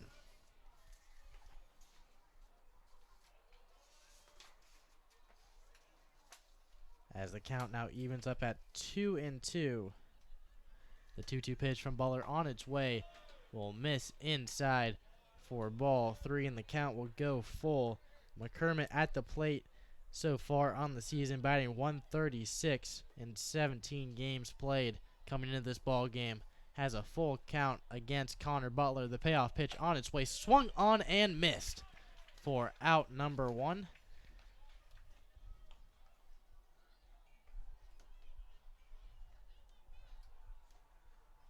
One up, one down here in the top of the 7th inning.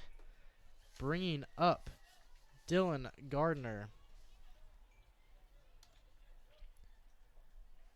Gardner on the season, batting 132. Their 8, 9 hitters will round out the bottom of their lineup average-wise, as the first pitch to Gardner will be in there for a called strike 1. 0-1 pitch will miss in the dirt. Count leaving up at 1-1. 2 plate appearances on the night for Gardner, but no at-bats to his name, as he's 0 for 0 with 2 walks on the night. Unable to do anything with those, as he has stood as far as first. 1 ball, 1 strike, 1 out, top of the 7th. 1-1 pitch from Butler is swung on and missed for strike 2, and Butler gets ahead early. 1 ball to 2 strikes to Dylan Gardner at the plate,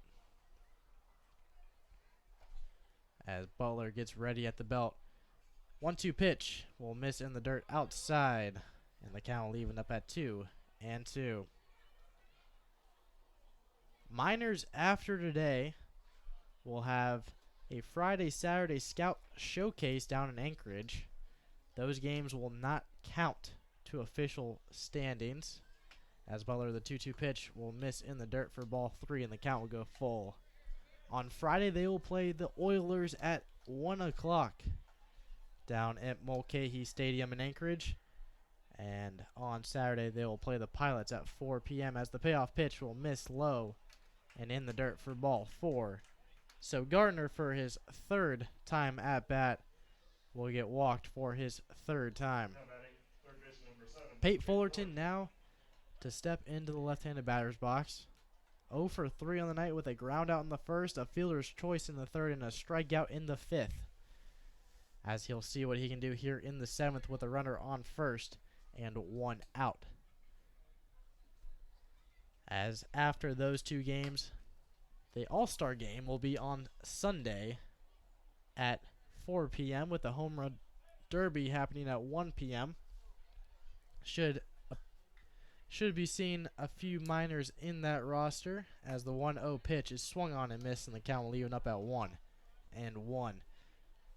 We'll be streaming all those games here on YouTube Live for you to watch, as tomorrow the Miners will have the day off. The 1-1 pitch, runner goes from first. The throw to second will not be in time, as Dylan Gardner will steal second in time. So Gardner will stand in scoring position for the Chinooks.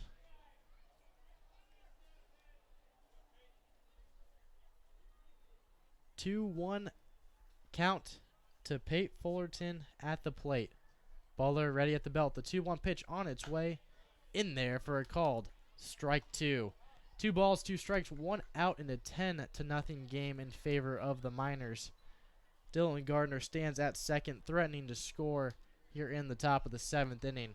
But the Chinooks will have a lot more to do if they're able to get runs across here in this inning. The 2-2 pitch, runner goes, will be in the dirt for ball 3, and Gardner will take third without a throw.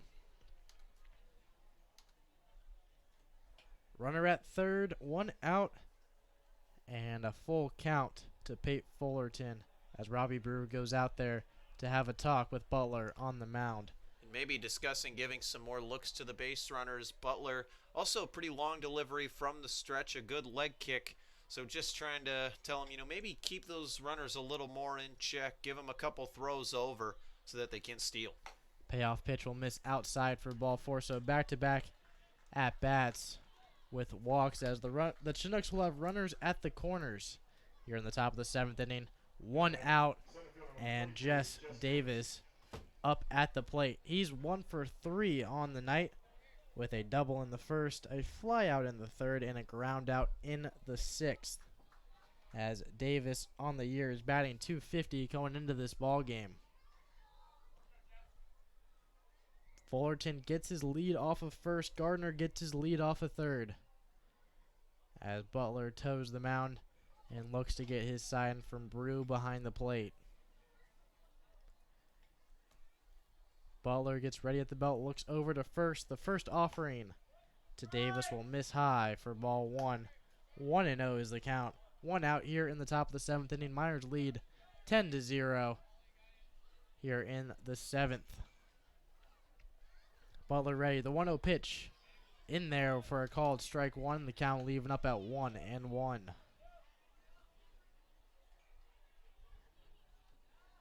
Second pitcher in relief for the Miner, Connor Butler, toes the mound in this inning. Filling in for Tommy Barnhouse as the 1-1 pitch in there for a called strike 2. 1 ball, 2 strikes, 1 out here in the top of the 7th inning. After a great start by Brett Irwin to set up what could possibly be a win for the Miners, as Butler will throw over to first to keep Pate Fullerton over there. Middle infield and double play def as well, but that's going to be a tough turn with Jess Davis's speed down the line. The leader in the ABL in stolen bases this year with 11 on them. We'll see if a hard hit ground ball can turn 2. 1-2 pitch on its way, misses outside for ball 2. 2-2 is the count.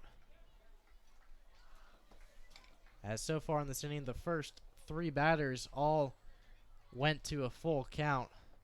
First batter struck out, the next 2 were given a base. The 2-2 pitch is popped up down the third base line, but that will go out of play and into the fans for a souvenir. Count will remain 2-2 for Butler on the mound. As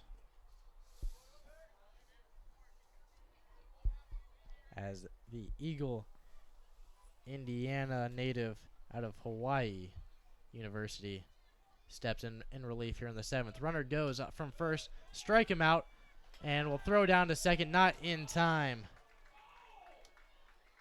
As Jess Davis down on strikes. Robbie Brew, a good throw over to second, but just not in time, as Pate Fullerton in there with the stolen base, and the Chinooks will have runners at second and third with 2 outs.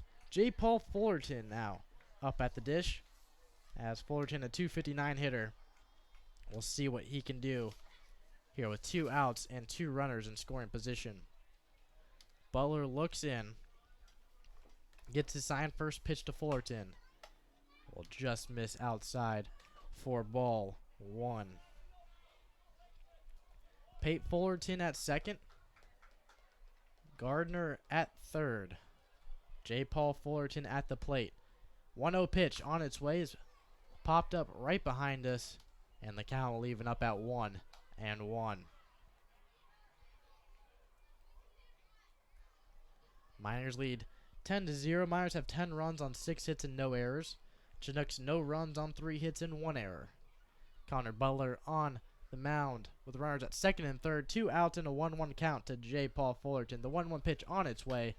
A little dribbler, Robbie Brew, makes the play right in front of home plate. He'll throw over to first in time for out number 3. So the Chinooks will leave runners stranded at second and third on no errors with no hits, no runs as we go to the bottom half of the 7th inning. It's stretch time here at Herman Brothers Field as the Miners lead 10-0.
Seventh inning stretch all over here at Herman Brothers Field.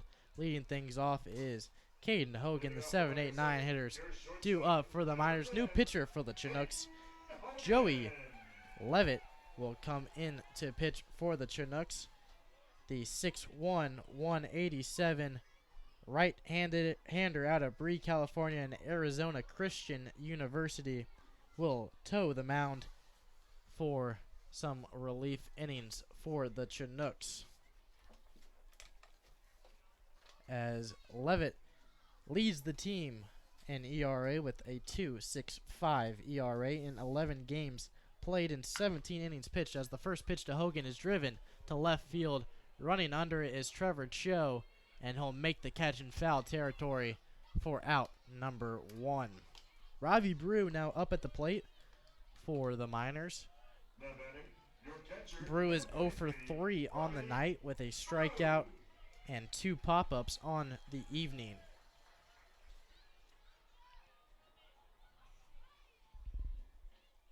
As he heads into the right-handed batter's box with 1 out here in the bottom half of the 7th inning. Miners lead 10-0 as Levitt kicks and deals the first offering to Brew, and that's swung on and fouled right behind home plate for strike 1. No balls, 1 strike, and 1 out here in the bottom half of the 7th inning.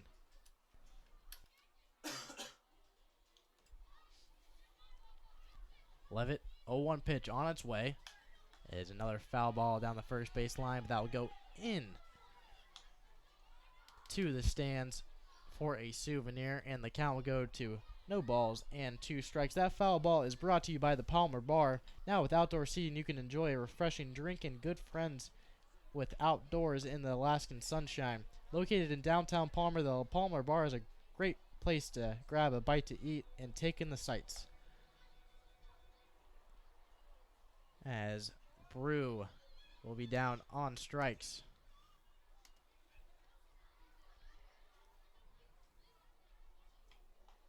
Two outs on the inning, with a pinch hitter coming in to hit for Colin Montez. Ricky Martinez will sub in for Montez. Montez went 0 for 2 with a walk and later scored, as the first pitch to Martinez is grounded to second baseman Patty McCormick. He bobbles it a little bit, but able to make the throw over to Ethan English over at first for out number 3. So 3 up, 3 down for the Miners. As we head to the top of the 8th, Miners had no hits with no runners left on and no errors and no runs. As we head to the top of the 8th inning, Miners lead 10-0.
Top of the 8th inning as the Miners lead the Chinooks 10-0 in this ball game. Jack White in to pitch for the Miners as the Albuquerque, New Mexico native and New Mexico collegiate baseball player will toe the rubber for the Miners in the 8th inning. As White on the year has appeared in 7 games in relief with 11 2/3 innings pitched with a 4.63 ERA. Other defensive changes, Matt Palmer is now in left field for Justin Kirby.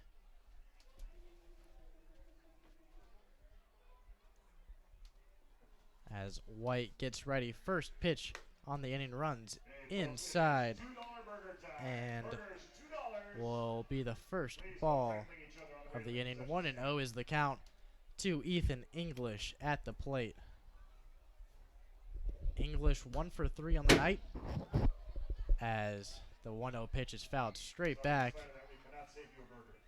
and will hit the press box, making a loud thud as the count will go to 1-1 as White gets ready and set on the mound. 1-1 pitch on its way as driven straight back for strike 2. 1 ball, 2 strikes, and no outs on the inning so far. As Miners lead this one 10-0. 1 ball, 2 strikes. 1-2 pitch will miss in the dirt. 4 ball, 2. The count leaving up at 2-2 to Ethan English in the right-handed batter's box. Righty on righty matchup as Jack White kicks and deals the 2-2 pitch, and that's swung on and missed for strike 3. As English is down on strikes. Now batting right fielder number 18, Brandon Cody. Brandon Cody now to get his swings in here in the 8th inning. So far on the night, 1 for 3 with 2 strikeouts and a single. As the Chinooks will need a lot more singles if they want to get back in this ball game. First pitch to Cody, fouled straight back for strike one. No balls, 1 strike, 1 out here in the top of the 8th inning. 10-0 ball game in favor of the Miners. 0-1 pitch from White is swung on and missed for strike 2, and the count goes in White's favor as he's ahead 0-2. Miners trying to fight back for first place, 2.5 games back from the Anchorage Bucks. The Bucks are not playing tonight, but with a win tonight, they can be 2 games back as the 0-2 pitch will miss in the dirt, trying to get Cody to swing, but he'll keep the bat on his back, and the count will go to 1-2.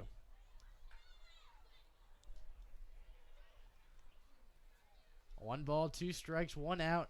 1-2 pitch on its way, and that's fouled straight back. And the count will remain 1-2.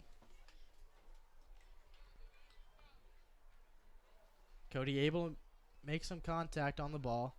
Fouled the ball straight back twice as the 1-2 pitch will miss in the dirt. Try to get him to swing again, but Cody not going for it as the count will remain 2-2. Or will go to 2-2, excuse me.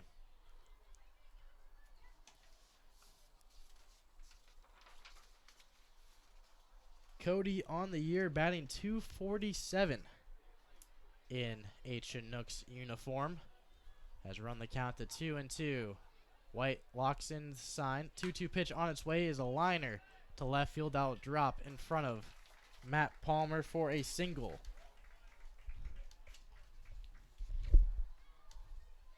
As the second single on the night for Brandon Cody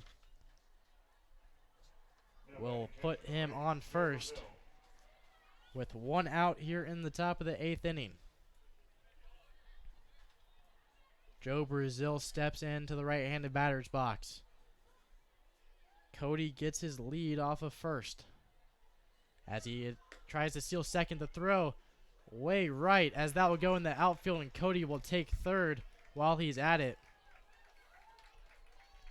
As a throw that was way to the right of Tyler Porter covering at second will go in the outfield, and Cody just wanting second on the stolen base will take third, and that will be the first error on the night for the Miners, that the Chinooks are threatening to score here with 1 out and a runner at third. As White is set on the mound, 1-0 pitch on its way is swung on and missed for strike 1. 1-1 is now the count with 1 out here in the top of the 8th inning. The Chinooks will trail the Miners here 10-0. But the Chinooks are looking to possibly get one across with a runner at third.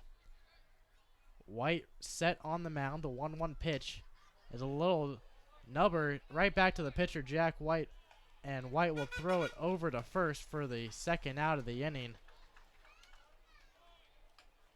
So Brazil trying to check his swing, unable to pull it back in time, as he'll make contact and put it in fair territory. Brazil was not expecting that one to stay fair, but it did, as White was able to make the play and throw it over to first for the second out of the inning. Bringing up Trevor Cho, righty on lefty matchup with 2 outs and a runner on third. First pitch to him is a little fly ball that will go out of play for strike 1. No balls, 1 strike, 2 outs with a runner on third here in the top of the 8th inning. White looks in to get his sign from Robbie Brew behind the plate. Gets set, the 0-1 pitch. Checked his swing, but able to pull it back in time as the count runs 1-1. Just a reminder that this broadcast is brought to you by Napa Auto Parts. If your car needs a new taillight or just any sort of nut, bolt, or screw, be sure to visit the Valley's locally owned and operated Napa Auto Parts. The 1-1 pitch will miss low for ball 2. The Napa Auto Parts stores are located in Big Lake, Palmer, and Wasilla, and if you want more information, visit www.napaalaska.com. 2-1 pitch from White on its way is flown down the third base line, and that will reach the seats, and the count will even up at 2-2.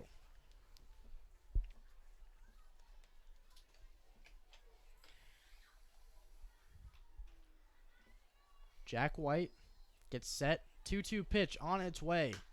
Is flown to center. Running back is Matt Palmer. He'll make the catch out in left field for out number 3. So the Chinooks will leave a runner on third, as that error by Robbie Brew does nothing, as no hits, one hit and no runs scored as we head to the bottom half of the 8th inning. Miners have a huge lead over the Chinooks as they lead 10-0.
New pitcher for the Chinooks here in the bottom half of the 8th inning.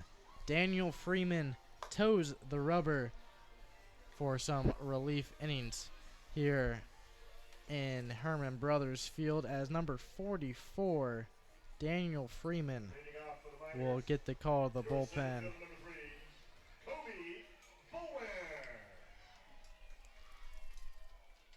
As the Smyrna, Tennessee native and Columbia State Community College pitcher will come in here in the 8th inning.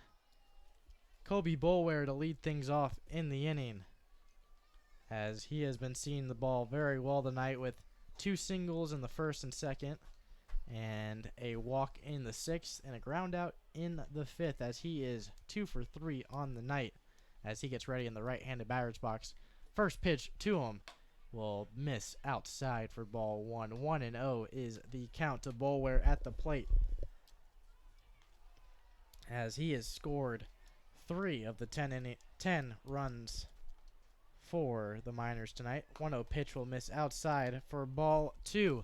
2-0 is the count, as the crowd still remains to be a lot here at Herman Brothers Field. 1,034 in attendance for another summer baseball game here in Alaska, as the 2-0 pitch will miss for ball 3. 3-0 is the count, as Boulware gets way ahead, as he'll most likely be keeping the bat on his shoulder for this pitch, as he is ahead 3-0 in the count.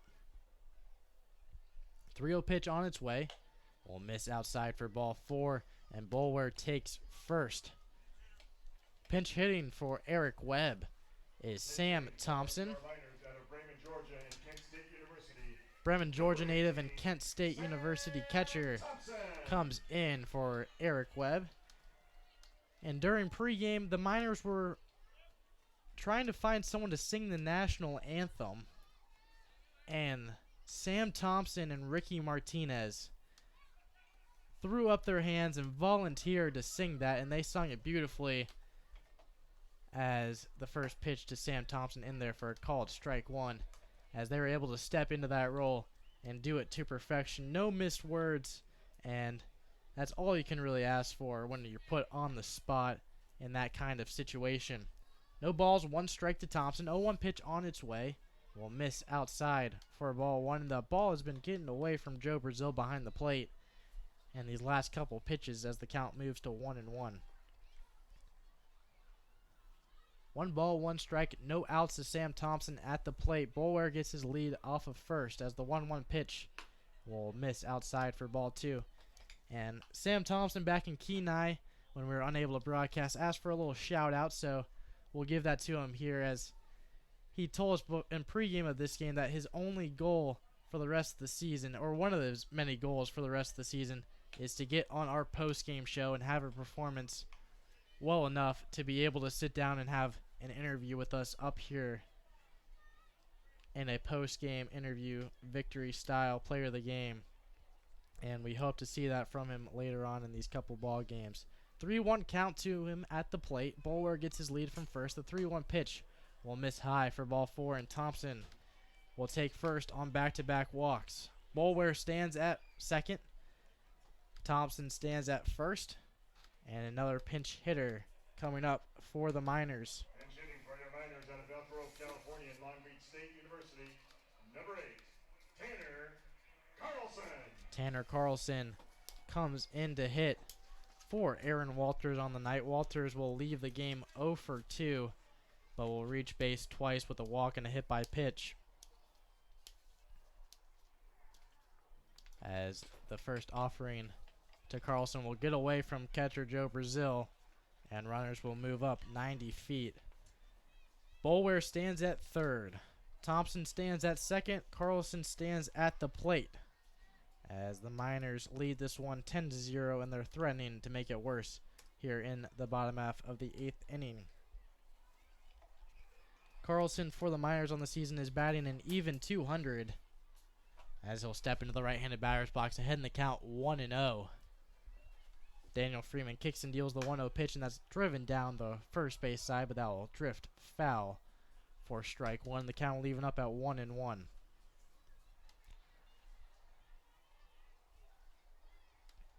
Freeman gets his sign from behind the plate. Boulware stands at third. Thompson stands at second. 1-1 is the count to Carlson. The 1-1 pitch is fouled straight back for strike 2. 1 ball, 2 strikes, no outs in the bottom half of the 8th inning. Miners have 2 runners in scoring position and lead this ball game 10-0. As Carlson gets ready in the right-handed batter's box, Freeman gets set on the mound, ready at the belt, as he kicks and deals the 1-2 pitch, and that's driven right back up the middle for an RBI single, and the Miners lead this one 11-0.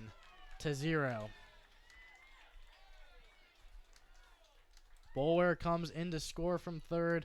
Thompson moves up 90 feet to third, and Carlson will stand at first as Matt Palmer will head up to the plate.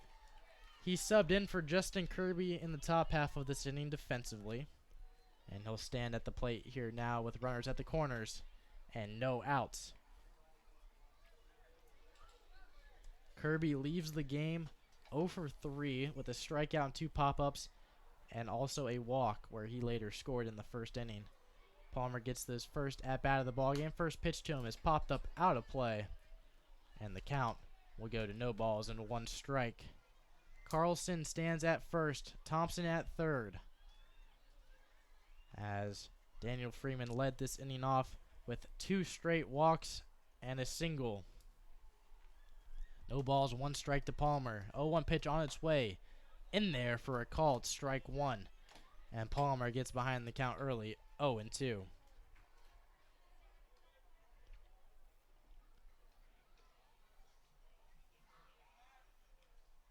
Palmer ready at the plate.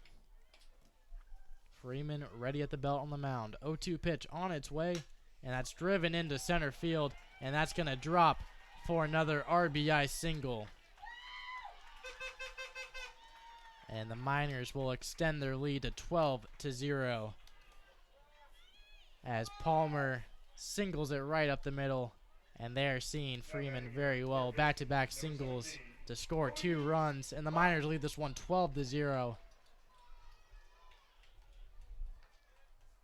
As the Miners have 12 runs on 8 hits and 1 error, to the Chinooks no runs on 4 hits and 1 error.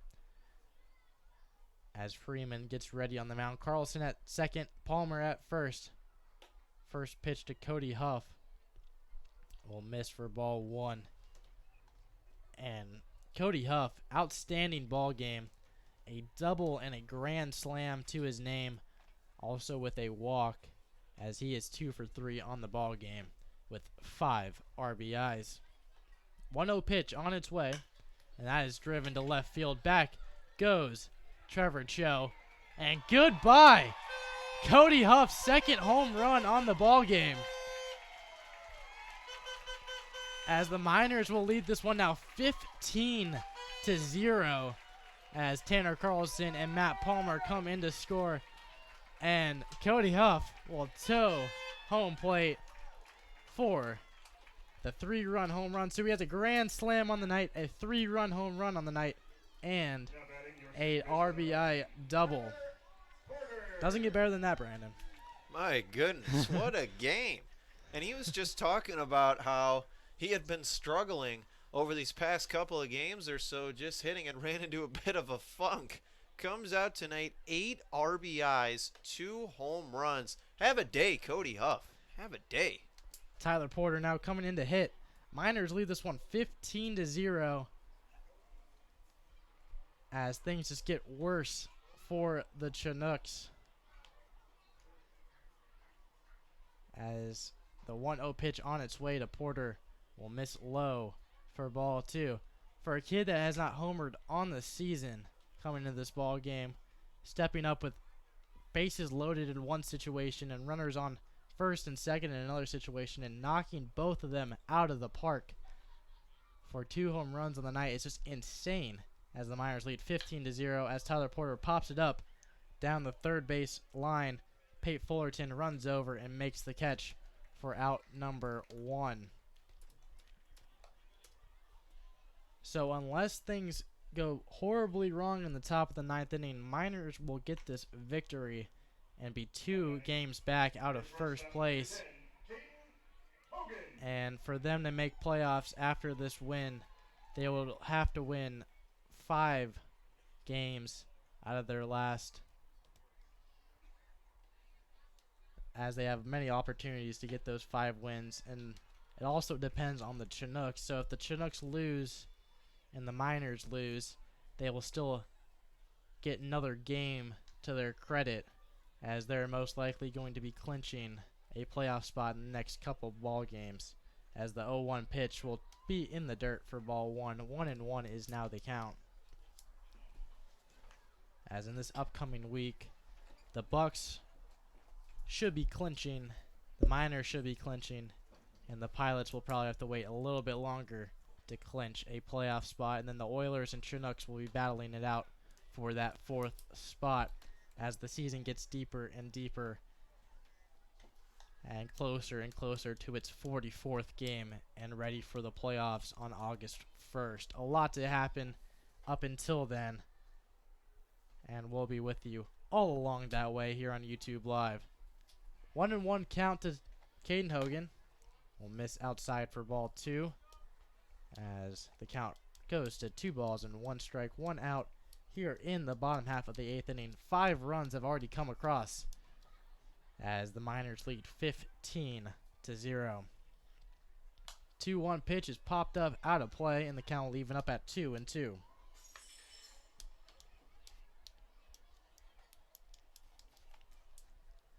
Two balls, 2 strikes,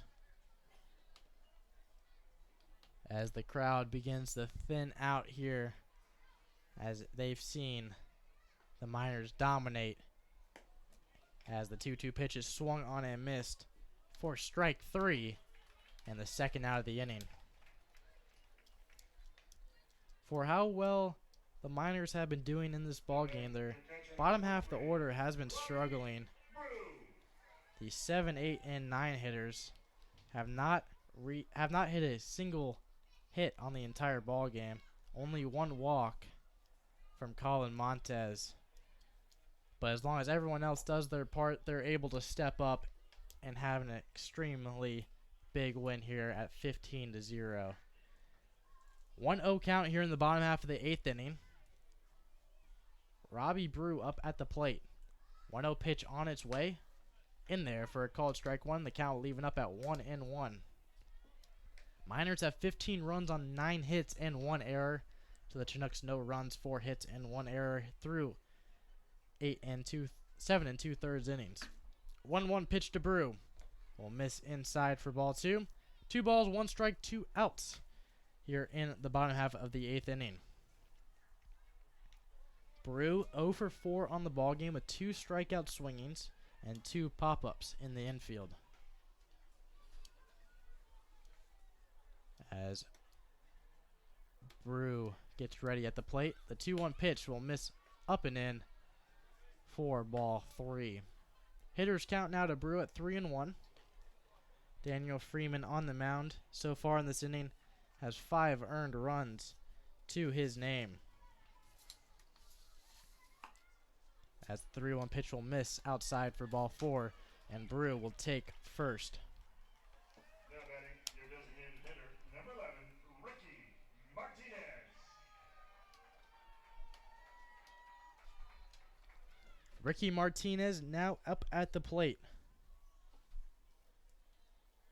as he is 0 for 1 on the night with a ground out in the 7th inning, filling in for Colin Montez, as the first offering to him will be in there for a called strike 1.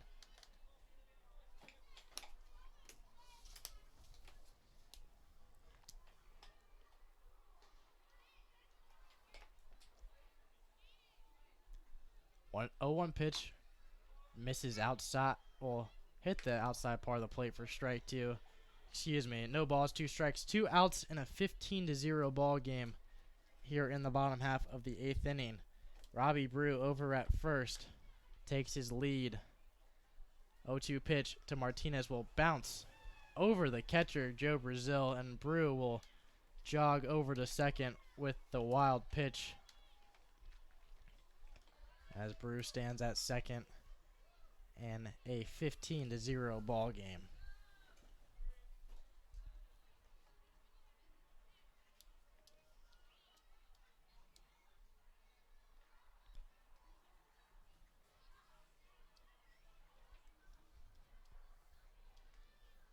As Freeman gets ready on the mound.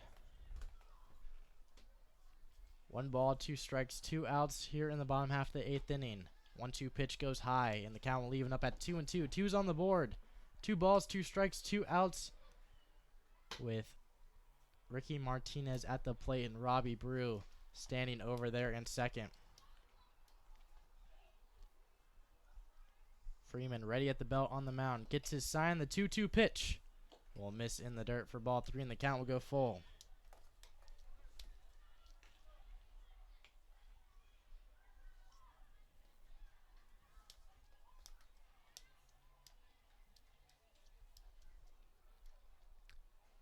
Freeman ready on the mound. The payoff pitch will miss outside for ball 4, and Martinez will take first. So Martinez at first, Robbie Brew at second, and top of the lineup, Kobe Boulware will come into the batter's box. Some action over in the Chinooks bullpen if Daniel Freeman can't figure this out,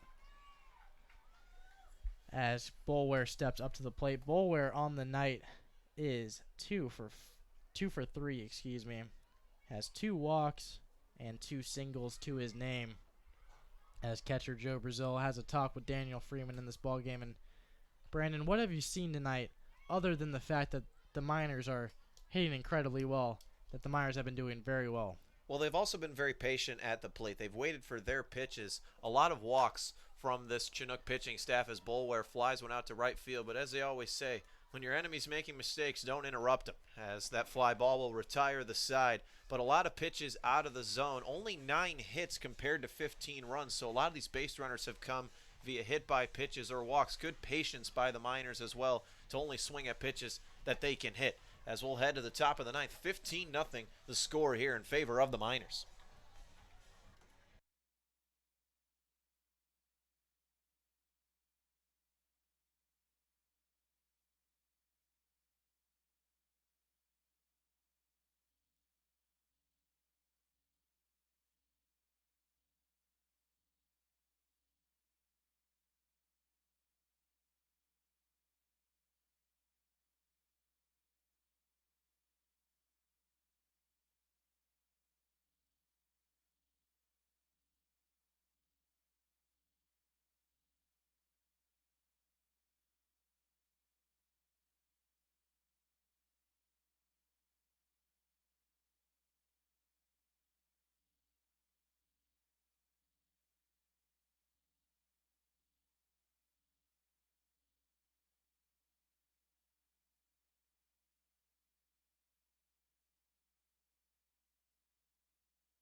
And here we are in the top of the ninth inning. Miners lead this one 15-0 against the Chinooks, as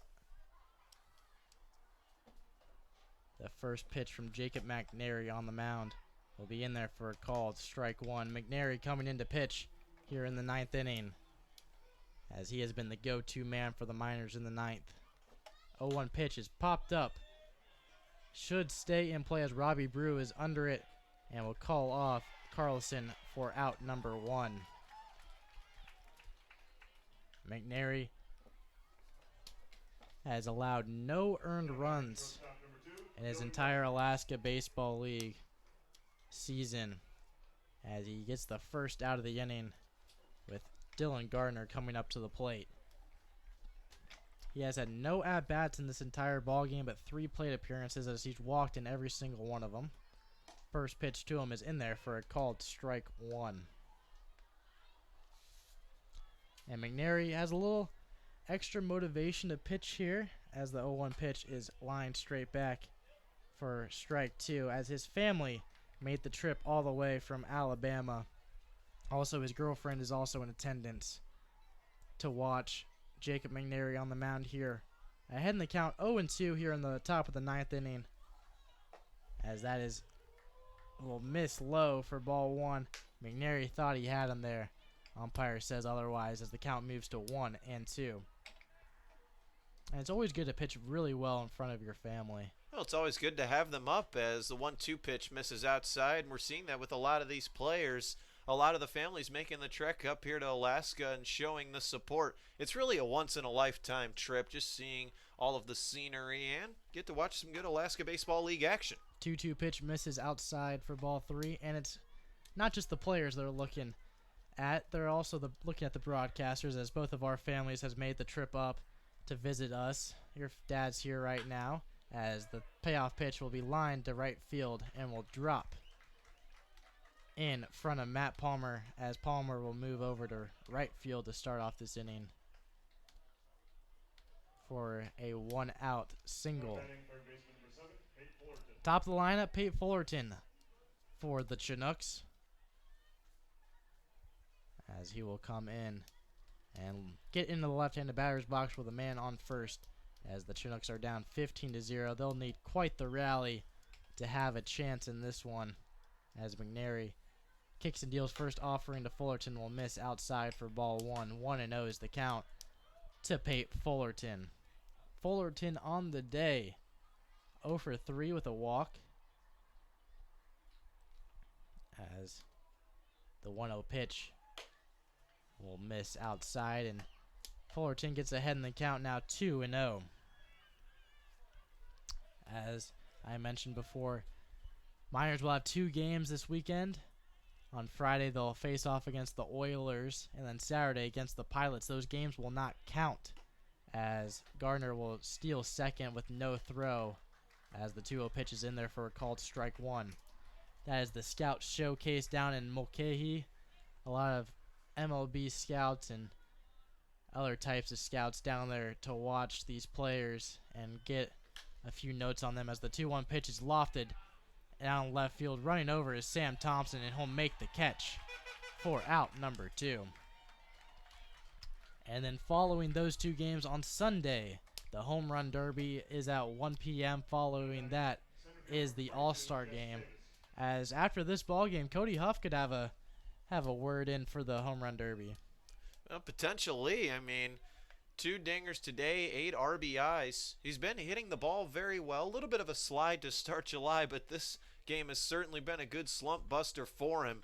His 8 RBIs on the day. We might have to check the record books. It might be a record for 1 game for a Miner. We'll have to see on that one, as the first pitch to Davis hit well to right. Running back is Eric Webb, and that will drop and bounce off the wall, as rounding second and heading to third is Jess Davis, and Davis will be in there with a stand-up triple. So McNary's first earned run as a Miner will come in a 15-0 ball game, now 15-1, as Davis will stand at third with an RBI triple, as the Miners lead this one still 15-1. McNary kicks and deals first offering to J. Paul Fullerton, a little grounder over to Caden Hogan. The throw over to first in time for out number 3, and that'll be your ball game, folks. 15-1 victory for the Miners. They move to 19-11 on the season, 2 games back from first place, 5 wins away from clinching playoffs, as the Miners beat the Bucks in this ball game 15-1.